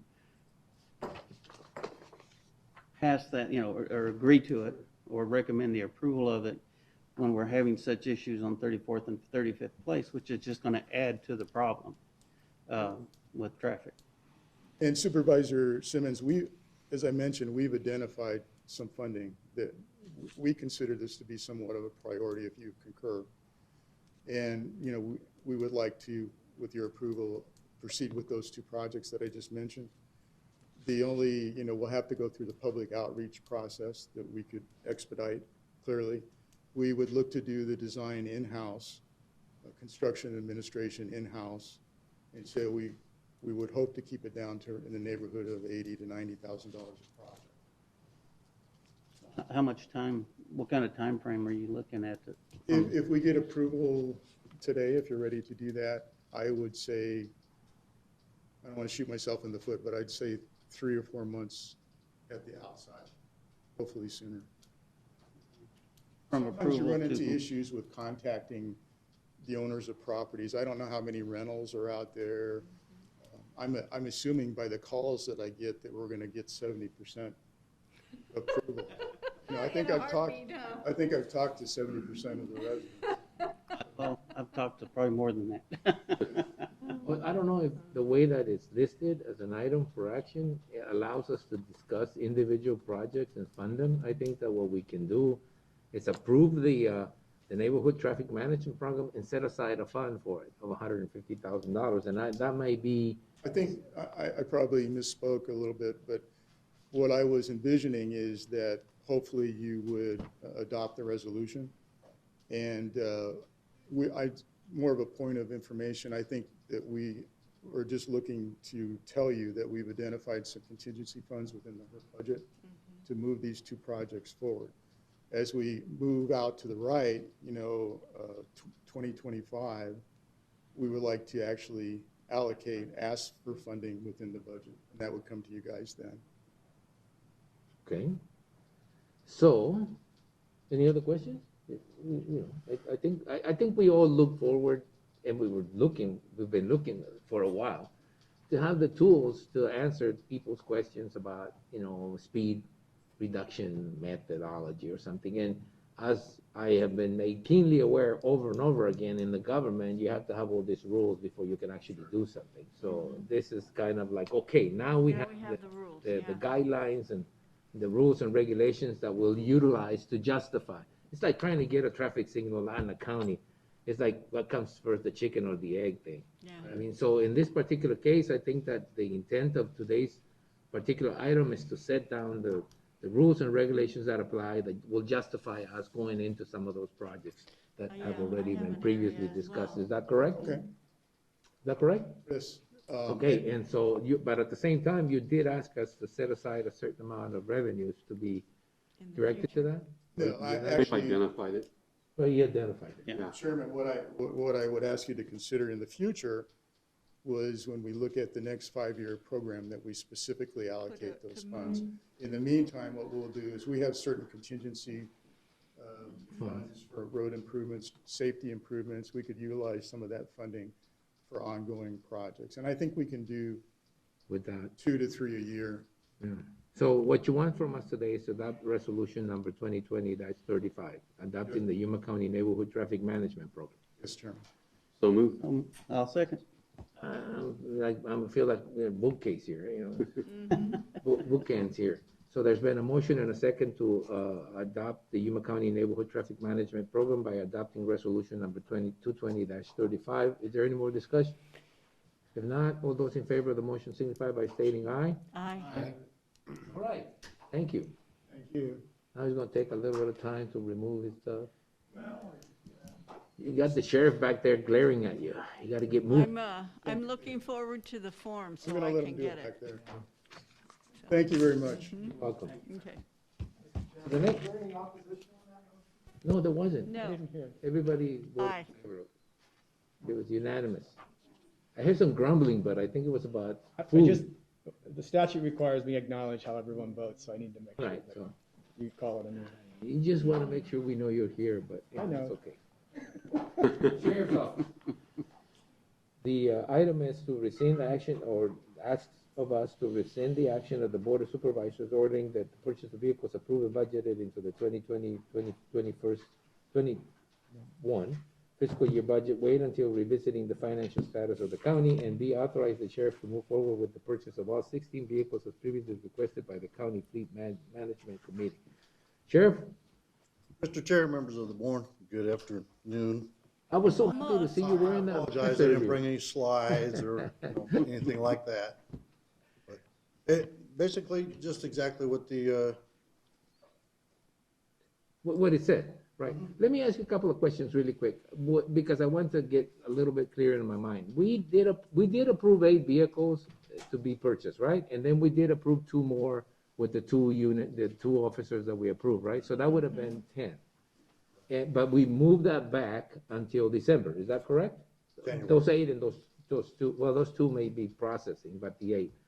And this is about the other 8 that weren't technically approved or recommended for approval by the review team, by the budget review team, not by the fleet management team. So what you're saying is, look, guys, I mean, it looks to me like maybe the decision was made based upon some financial projections that haven't necessarily turned to be true, which is why he just told, our finance director there that he wasn't making very much of an argument about saving and being careful with funds. So what you're asking for us now is to reconsider the number, which is go from 8 to 16, which will actually be 18 because we approve an additional 2. And you're saying you're basing this upon the fact that you didn't think that the numbers were really necessitated you moving that back, us splitting that up? the reason for the request is obviously it was identified that we need a 16 to be able to replace the fleet that we have as first responder vehicles. Obviously, when those hit a certain mileage mark, then they're downgraded to non-first responder vehicles. And then when those get tired, then we move them on. They've also identified what we're going to need next year as well during the next budget season. They're twofold situation. Number one, budget review team cut our request in half, even though the fleet board recognized and identified we needed 16 at a minimum. The problem is when the board cut it in half, then it also, the direction was that because they did not have this revenue forecast, that they wanted to put that off until January to even get those 8.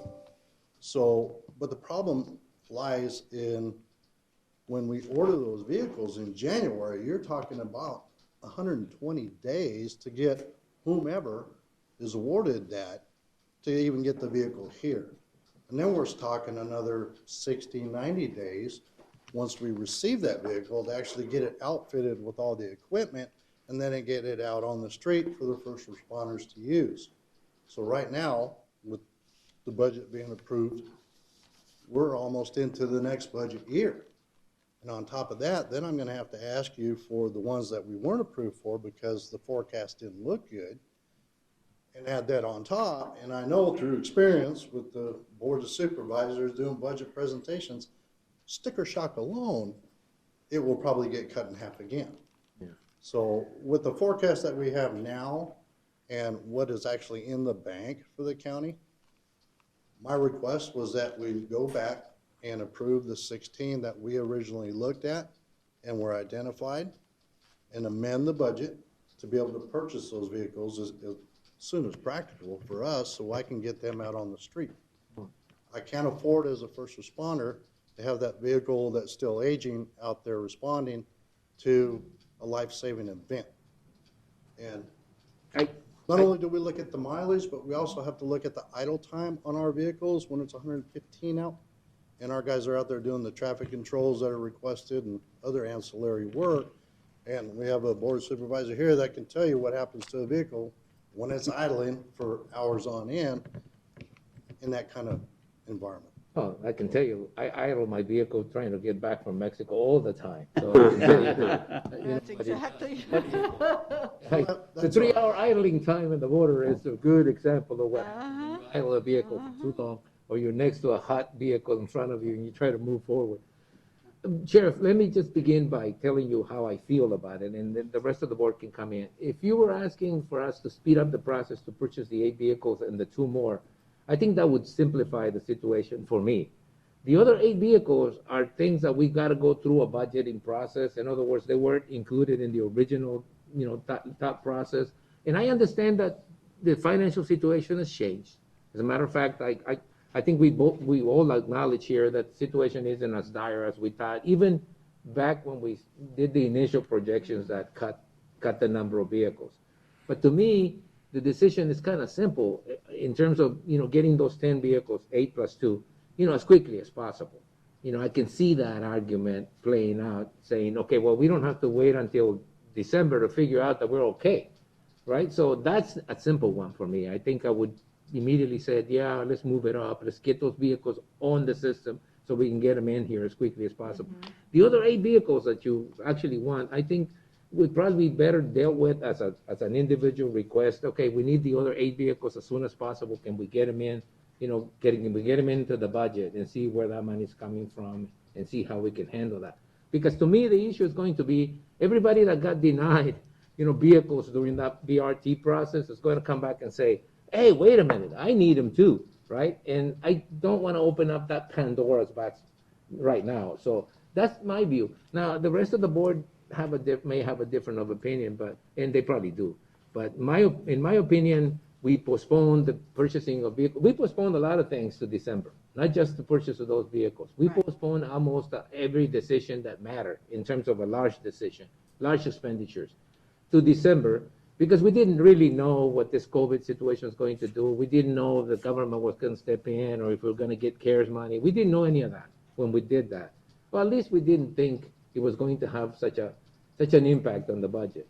I think we can see now that we're not really exposed. We don't really know the bottom line at the end of this year. But I can tell you I feel a lot better today than I felt, 3 or 4 or 5 months ago about the situation. So that leads me to think, okay, well, I understand the process takes a long time, and the earlier we make that decision, the earlier you're going to get those vehicles in. And I think getting 10 vehicles is, without a lot of controversy, is better than getting, or not getting the 16 or getting it behind. So that's what I'm thinking of right now. I'm thinking, okay, well, I can see the arguments there. I don't see any really big reason to wait till December or January next year to start ordering those vehicles that have been pre-approved, because I think we put them in the budget. So they're there already. It's just a matter of timing. For me, on those 10 vehicles, it's a matter of timing. On the other 8, it's a matter of budget. Do you have enough money? Where are you going to get the money? That kind of stuff. And having to argue with the other departments about why the sheriff's department is more important than anyone else, which is okay. I can deal with that. It's fine. For you, it is. And for most of us, it is too. So anyway, you guys. Mr. Chair, I would just ask that the original budget as submitted through Oracle and the whole process contained all those vehicles. So are you asking me to put in a different request for another 8 off to the side, or, because the only way that we've already identified, it was put into the budget request through Oracle and everything else. So those 16 were actually included in that? So are you? No, I'm saying that those 16 might have been included in the request, but Right. 8 of them got approved, the budget review situation. So those are kind of simple because they come as part of a general budget. So those are kind of what we approved when we approved the budget. We approved purchasing those 8 vehicles, if I remember correctly. Correct. So those are kind of, like I said, those are in the budget. So the decision that you're asking is about those 8 and the 2 additional ones. It's simple because it's a matter of timing, not a matter of funding. The other ones is a matter of funding. The other 8, it's a matter of coming up with the funds. Where is it going to come from? What impact is it going to have on the general budget? This one's, the 10 that I'm referring to initially, they're in the budget. There's no discussion about where the money's coming from. It's coming from the general budget. It is going to the sheriff's department for 10 vehicles. 2 for the new officers that we approved, and 8 more to replace aging vehicles. And that's a simple one to me. The other one requires that we bring in an additional request for an additional 8 to be included in this year's budget. So now we have to go back and say, okay, where do we get the money for those additional 8? And that brings in a different set of asks for me. Not necessarily that I'm not going to say it's not something that can happen. It can happen, but it's a different issue. I think the other one is simple for me to make a decision on. That other one is going to require more review. Mr. Chairman, I guess I need help with the math. There are 10 vehicles authorized in the current budget, correct? Right. And you're asking for 16 total. That sounds to me like 6 additional vehicles, not 8. Is that correct? We put in for 16 originally through the Right. budget review process. And 2. The other 2 were included with the possibility of having new hires, ancillary equipment. So that was added on. Right. So we had 16, the 2 were separate. Because if you Okay. don't approve the position, there's no need for the vehicle. But we Okay. asked for 16, county administrator, because of the budget forecast that was being looked at, cut that in half. So Gotcha. that was my question was, you're talking roughly $67,000 For the 8 vehicles, for the 8, including equipment? including the equipment, Plus the outfit, Plus outfitting? plus the outfit. is all. over and above. For both. Well, Mr. Chairman, I certainly Yeah, respect, 387, 200. I certainly respect your opinion, and I understand it. But I don't consider a vehicle for the, say, county assessor or another department to be anywhere near as important as keeping our fleet for the sheriff's office as modern and as solid as possible. So me, I'd rather see us outfit the sheriff with the vehicles he's asking for, because then it compounds. I Next know. year he's going to come in and he's going to need, I need 20 because I didn't get them last year. I mean, we've seen this happen over and over. And I know the board has historically tried to be conservative, which I appreciate. But I think you're just compounding the issue. I would be in favor of supporting the request. Okay, hold on. Sorry, it's fine. Yeah, like I said, everybody's got a chance. Go ahead. Another thing you need to look at too is when you're equipping these vehicles, if they change the body style or they change the interior, you're talking about all different equipment that you're gonna have to buy, where with a lot of the stuff that they have now, if it's the same year or same, model or whatever, a lot of the stuff can be moved from the older vehicle to the newer vehicle. So the longer we put it off and the more we end up having to buy newer models, they changed it, then it's more equipment to be able to retrofit these vehicles. Sure, Supervisor Pankrat. Can I hear from Gil? Where are we doing, where would we find that money? Chairman, members of the board. Gil. Thank you. Supervisor Pankowski, there are three things that I need to make sure that we have before we do an additional expenditure. Okay. One, we need to have the funding, which apparently we do. Two, we have to have an appropriation for that. There has to be some monies available or something budgeted. And then I have to make sure that the additional expenditure does not exceed our annual expenditure limitation report. We can find the additional budget authority from the contingency fund that we have in the general fund. Okay. It will require the board to approve the move from the contingency funds into the line items so we can buy these vehicles per se. We do have enough capacity in our annual expenditure limitation report for this expenditure if we're talking 300. Yeah, and that's why. Yeah, we're 2 million Yeah. under, right?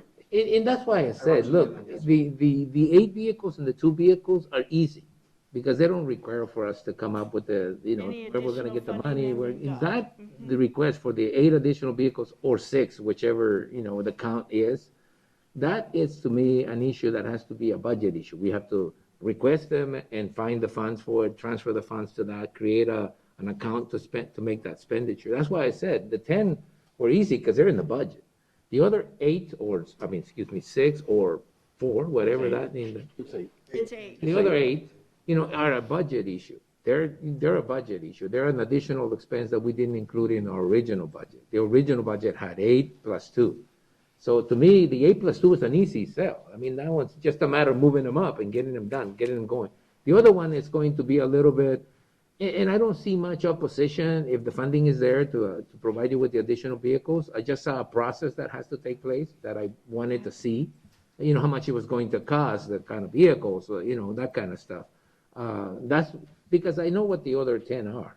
I mean, we already know what those 10 are. But the 8, I didn't know how much money it was, and I didn't want to get into it, actually, but, we're already into that. Is there, Mr. Chair, is there a way that we could compromise? In other words, order the 10 now and get them outfitted, and order the 8 in January, depending on how we are funding-wise, and whether property taxes are coming in or whether sales taxes are coming in, and hold off on the 8 until January, and then outfit them afterwards, but get the 10, because we're not doing those other officers until January, correct? They weren't approved until January. Right, the board's direction was to sequester these funds. It totals 1.95 million of a lot of different items, including vehicles, including 26 vehicles, which includes the 8 sheriffs plus 2 new vehicles for the new FTEs.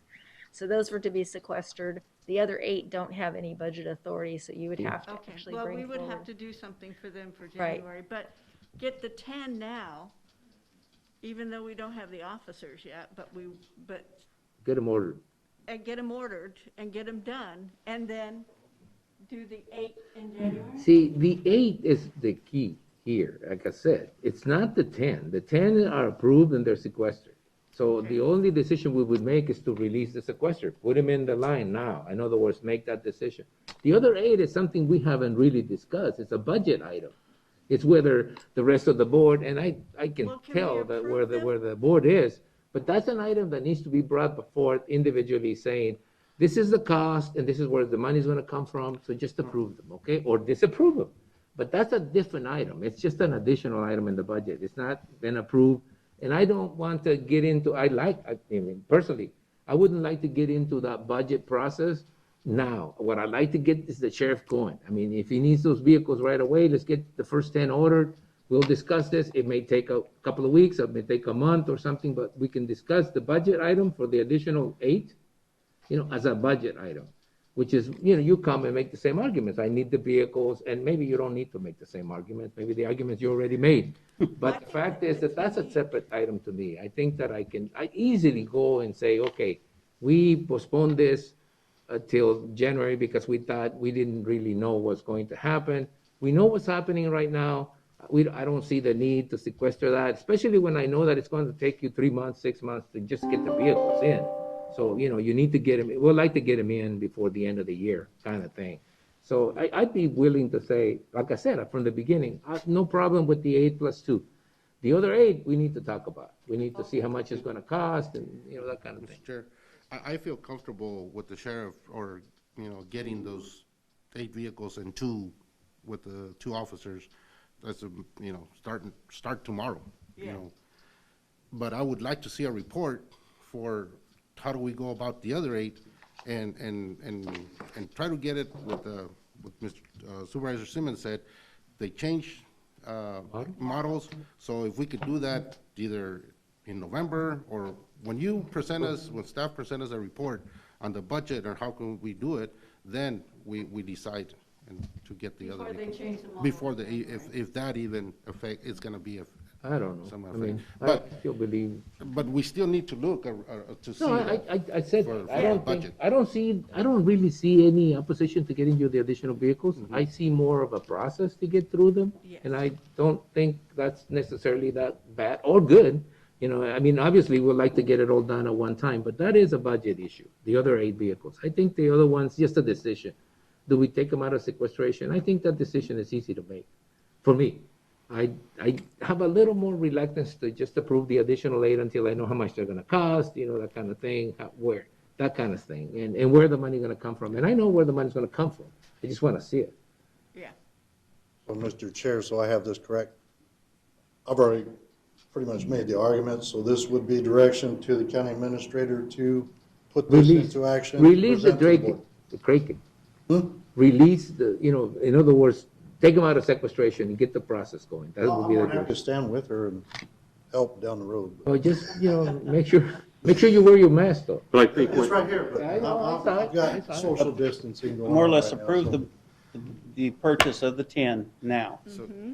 And then Gil or whoever brings back to us on where we're going to get the funding for the other 8. Yes. The amount And of how that's gonna money, the work. funding There thing. you go. Where it set comes aside. from, yeah, And how much hopefully it's gonna be. sooner than later. All right, And before the new models come okay, right? out, preferably. Yes, Susan. There She's were been trying 20, desperately to there get- were 26 vehicles plus the 2 new vehicles. And I would ask that you would consider, we could bring it back for, you have a listing of all those vehicles, but I would ask you to consider the same argument for all of those vehicles to move forward because of the model years, because of Okay, so you're talking discounts about the ones that available. have been approved, the one we The sequestered? ones that are Yeah. all Okay, all right. sequestered, I if don't they're have a all problem with that. I don't have a sequestered, problem with that. I don't think, maybe unsequester all the vehicles at this point.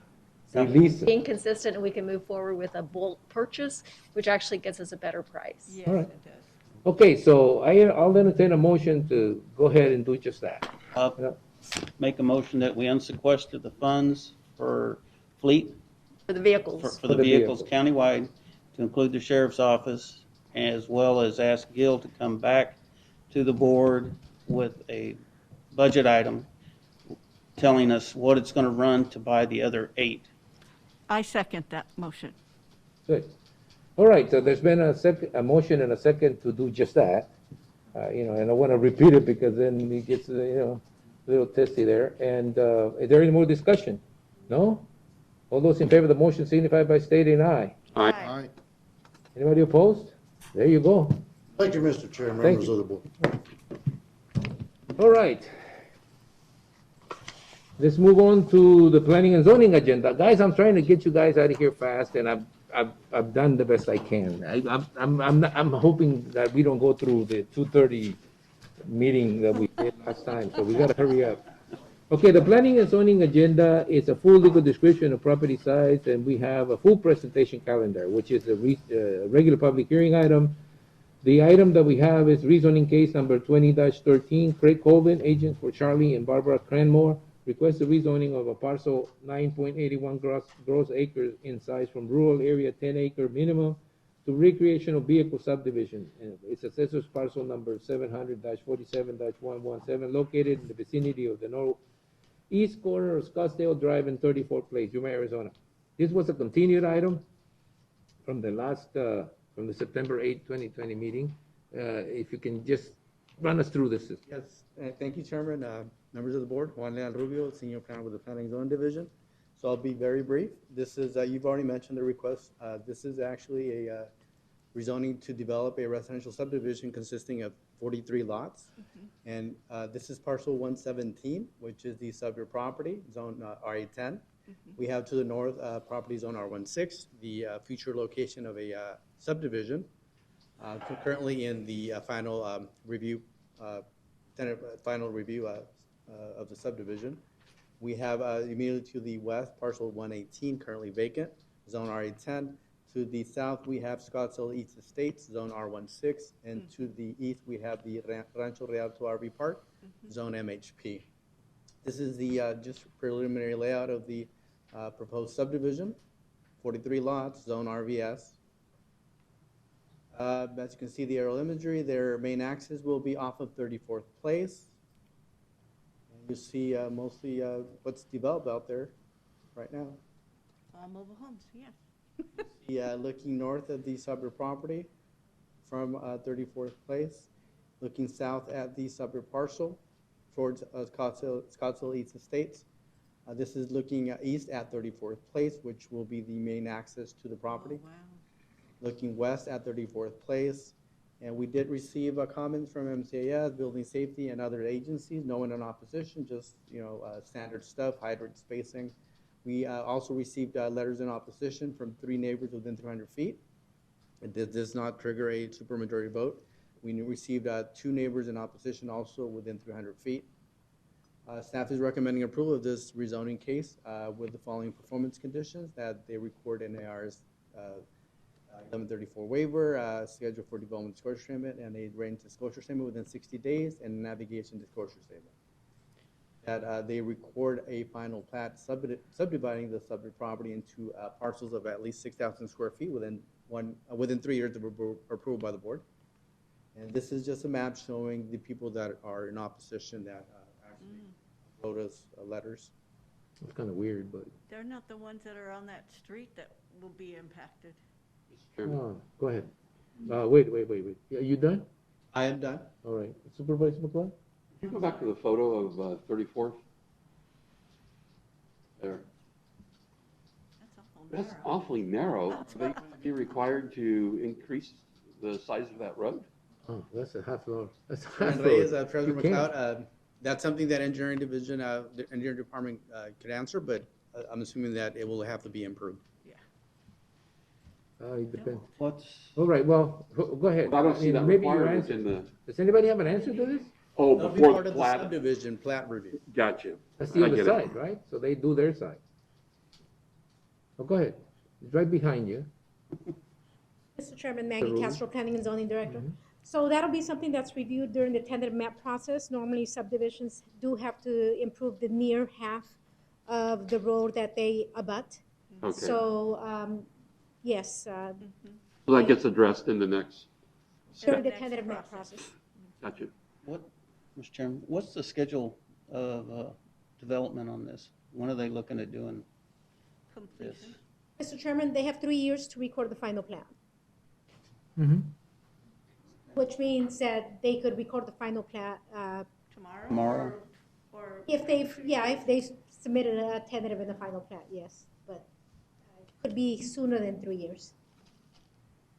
We have to tell these people we have a traffic management, neighborhood traffic management plan that can address some of the issues, because the majority of the complaints are about traffic, volume of traffic, speed in traffic.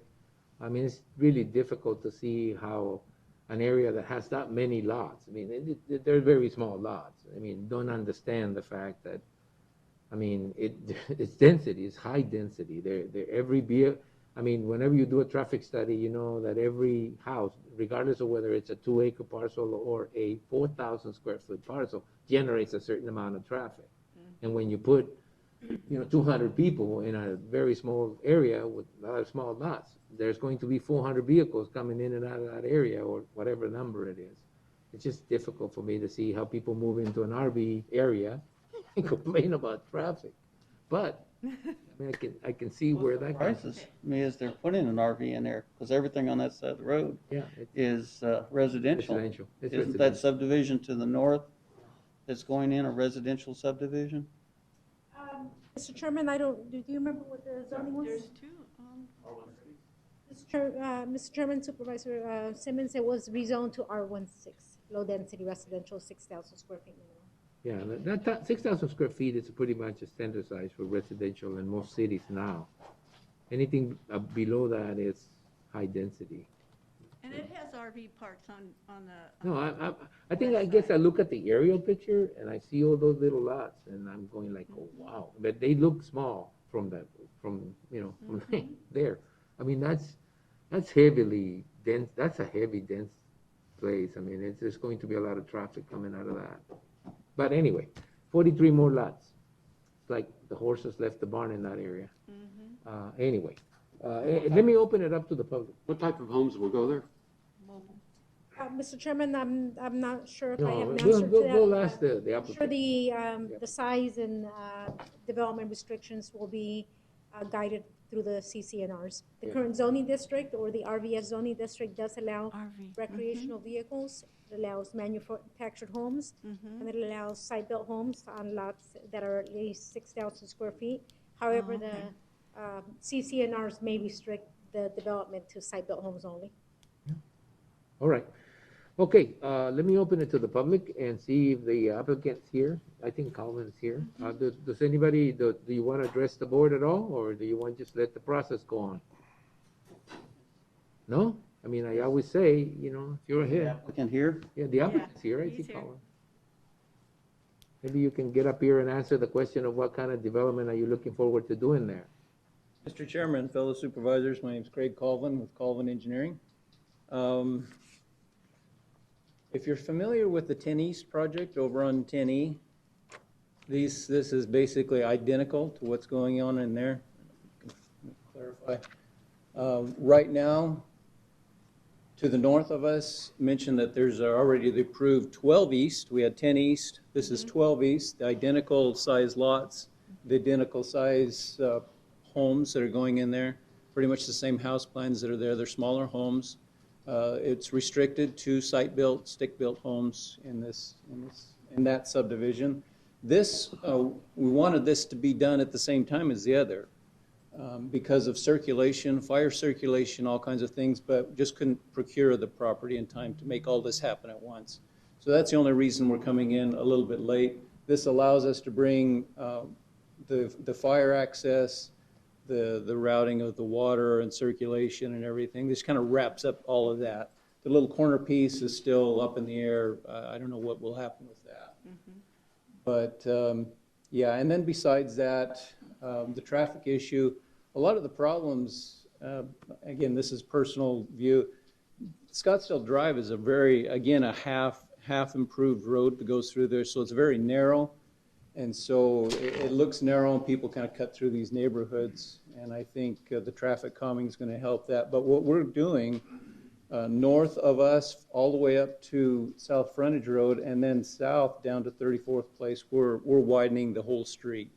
So it will alleviate anyone wanting to go, hopefully to go through those neighborhoods because it's such a small, narrow roadway. I don't. Will there, go ahead. No, I was just going to say, I don't think it's going to change the people cutting through the neighborhoods on 34th and 35th because what they're doing is they're getting around South Frontage and Fortuna Road. This is a direct straight through. They can bypass all the traffic around Fry's, and it puts them right onto Fortuna Road. I don't think it's going to make any difference if you 5-lane Scottsdale Road or Scottsdale Drive. It's still going to, everybody's still going to push through the residential area.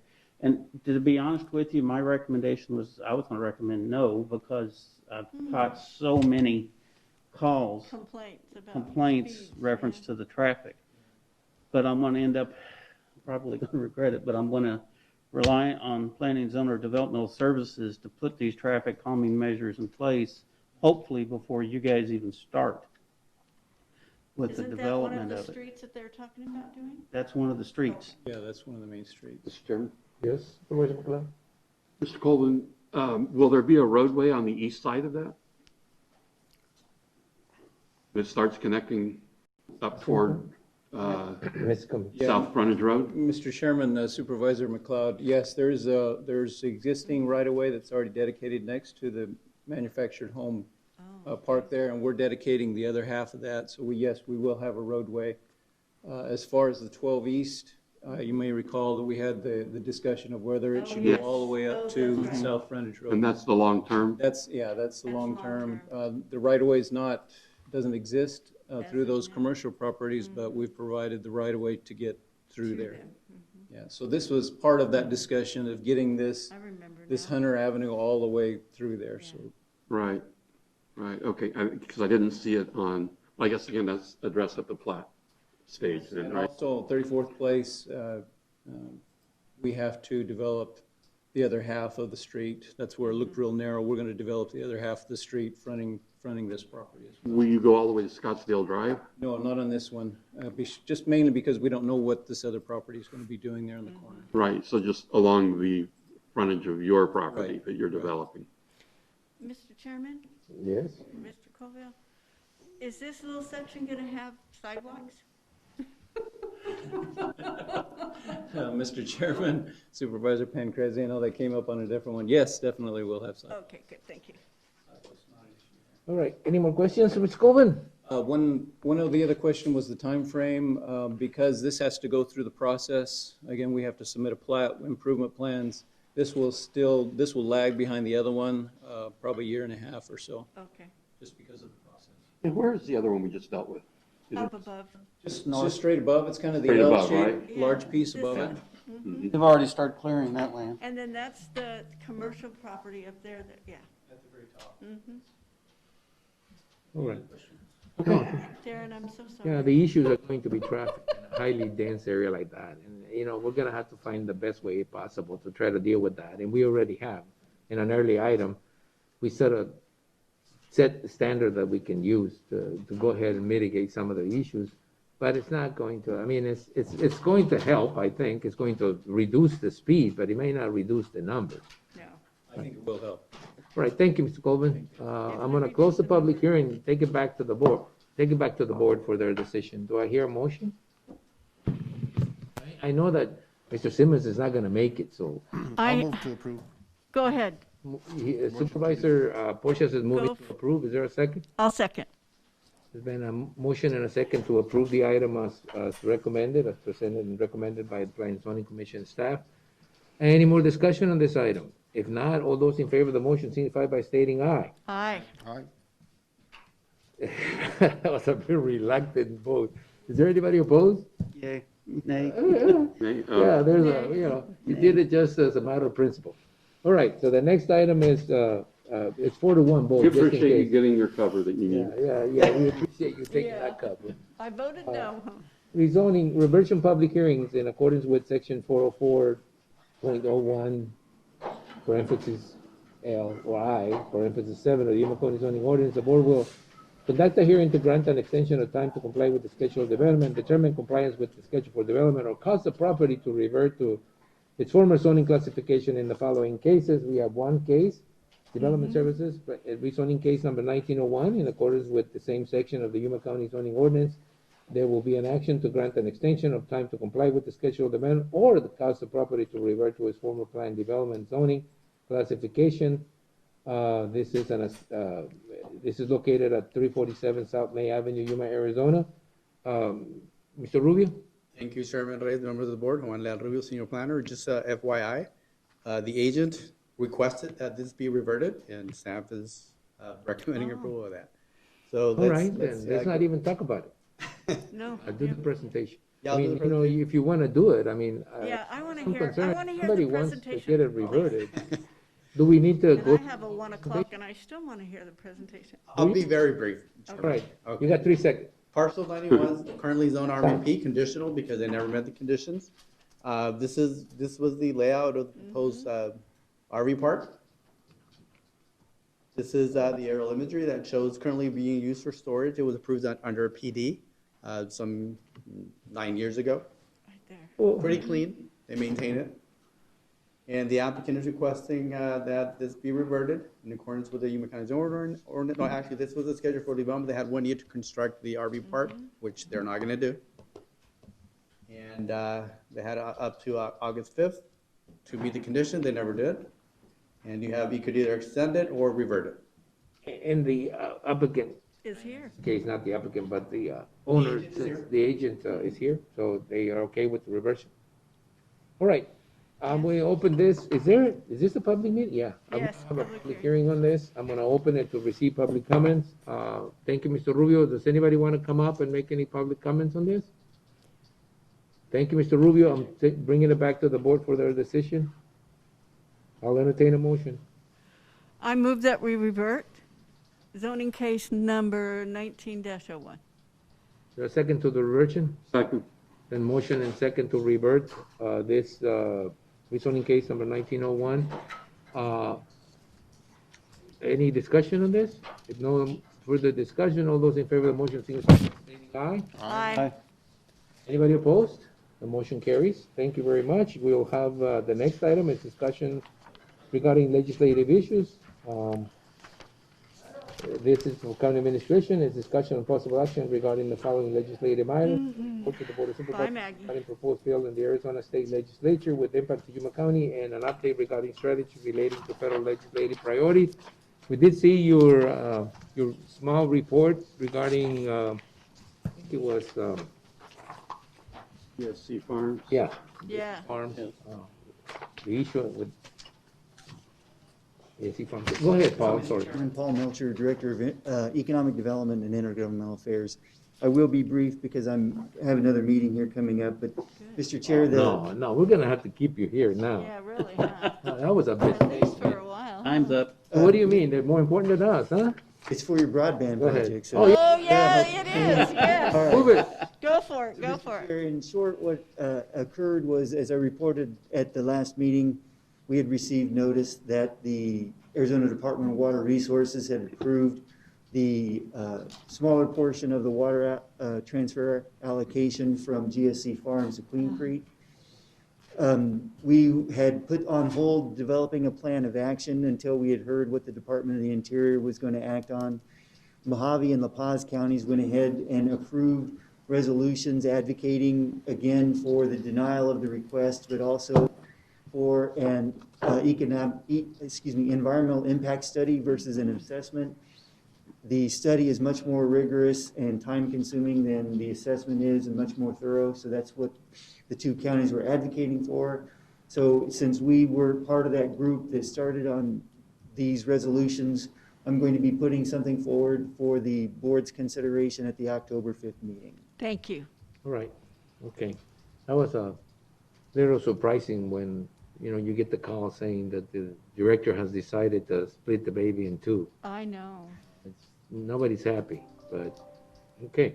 And Mr. Chairman, members of the board, last week at the CSA Medium County Caucus, there was a presentation by Arizona Thrives, which is part of the Arizona Nature Conservancy.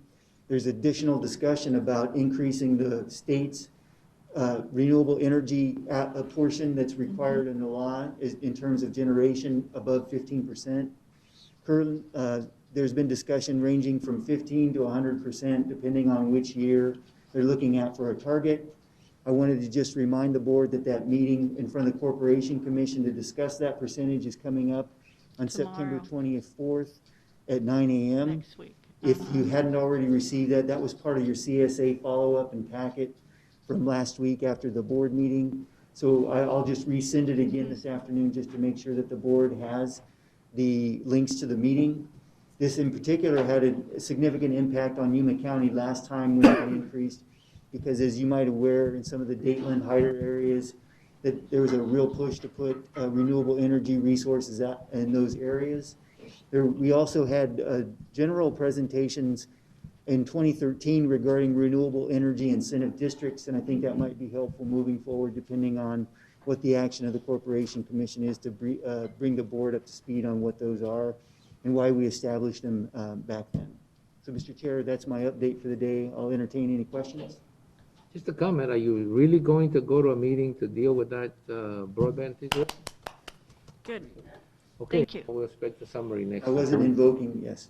Supervisor A McClellan? couple things. Oh, Just for the record, I am strongly opposed to this action to require the Corporation Commission to begin to Californiaize Arizona with renewable energy mandates. So if you have any input during that meeting, that's my position. And I'll counter we'll that let- by saying I support it 100%. I think we will let technology move forward as it will without mandating it.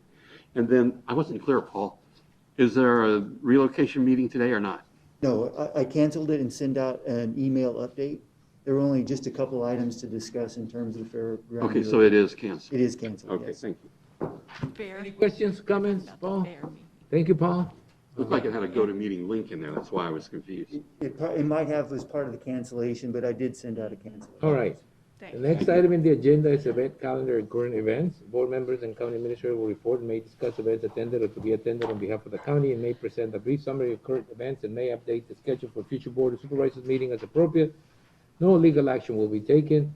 I'll begin with Supervisor Pankerty.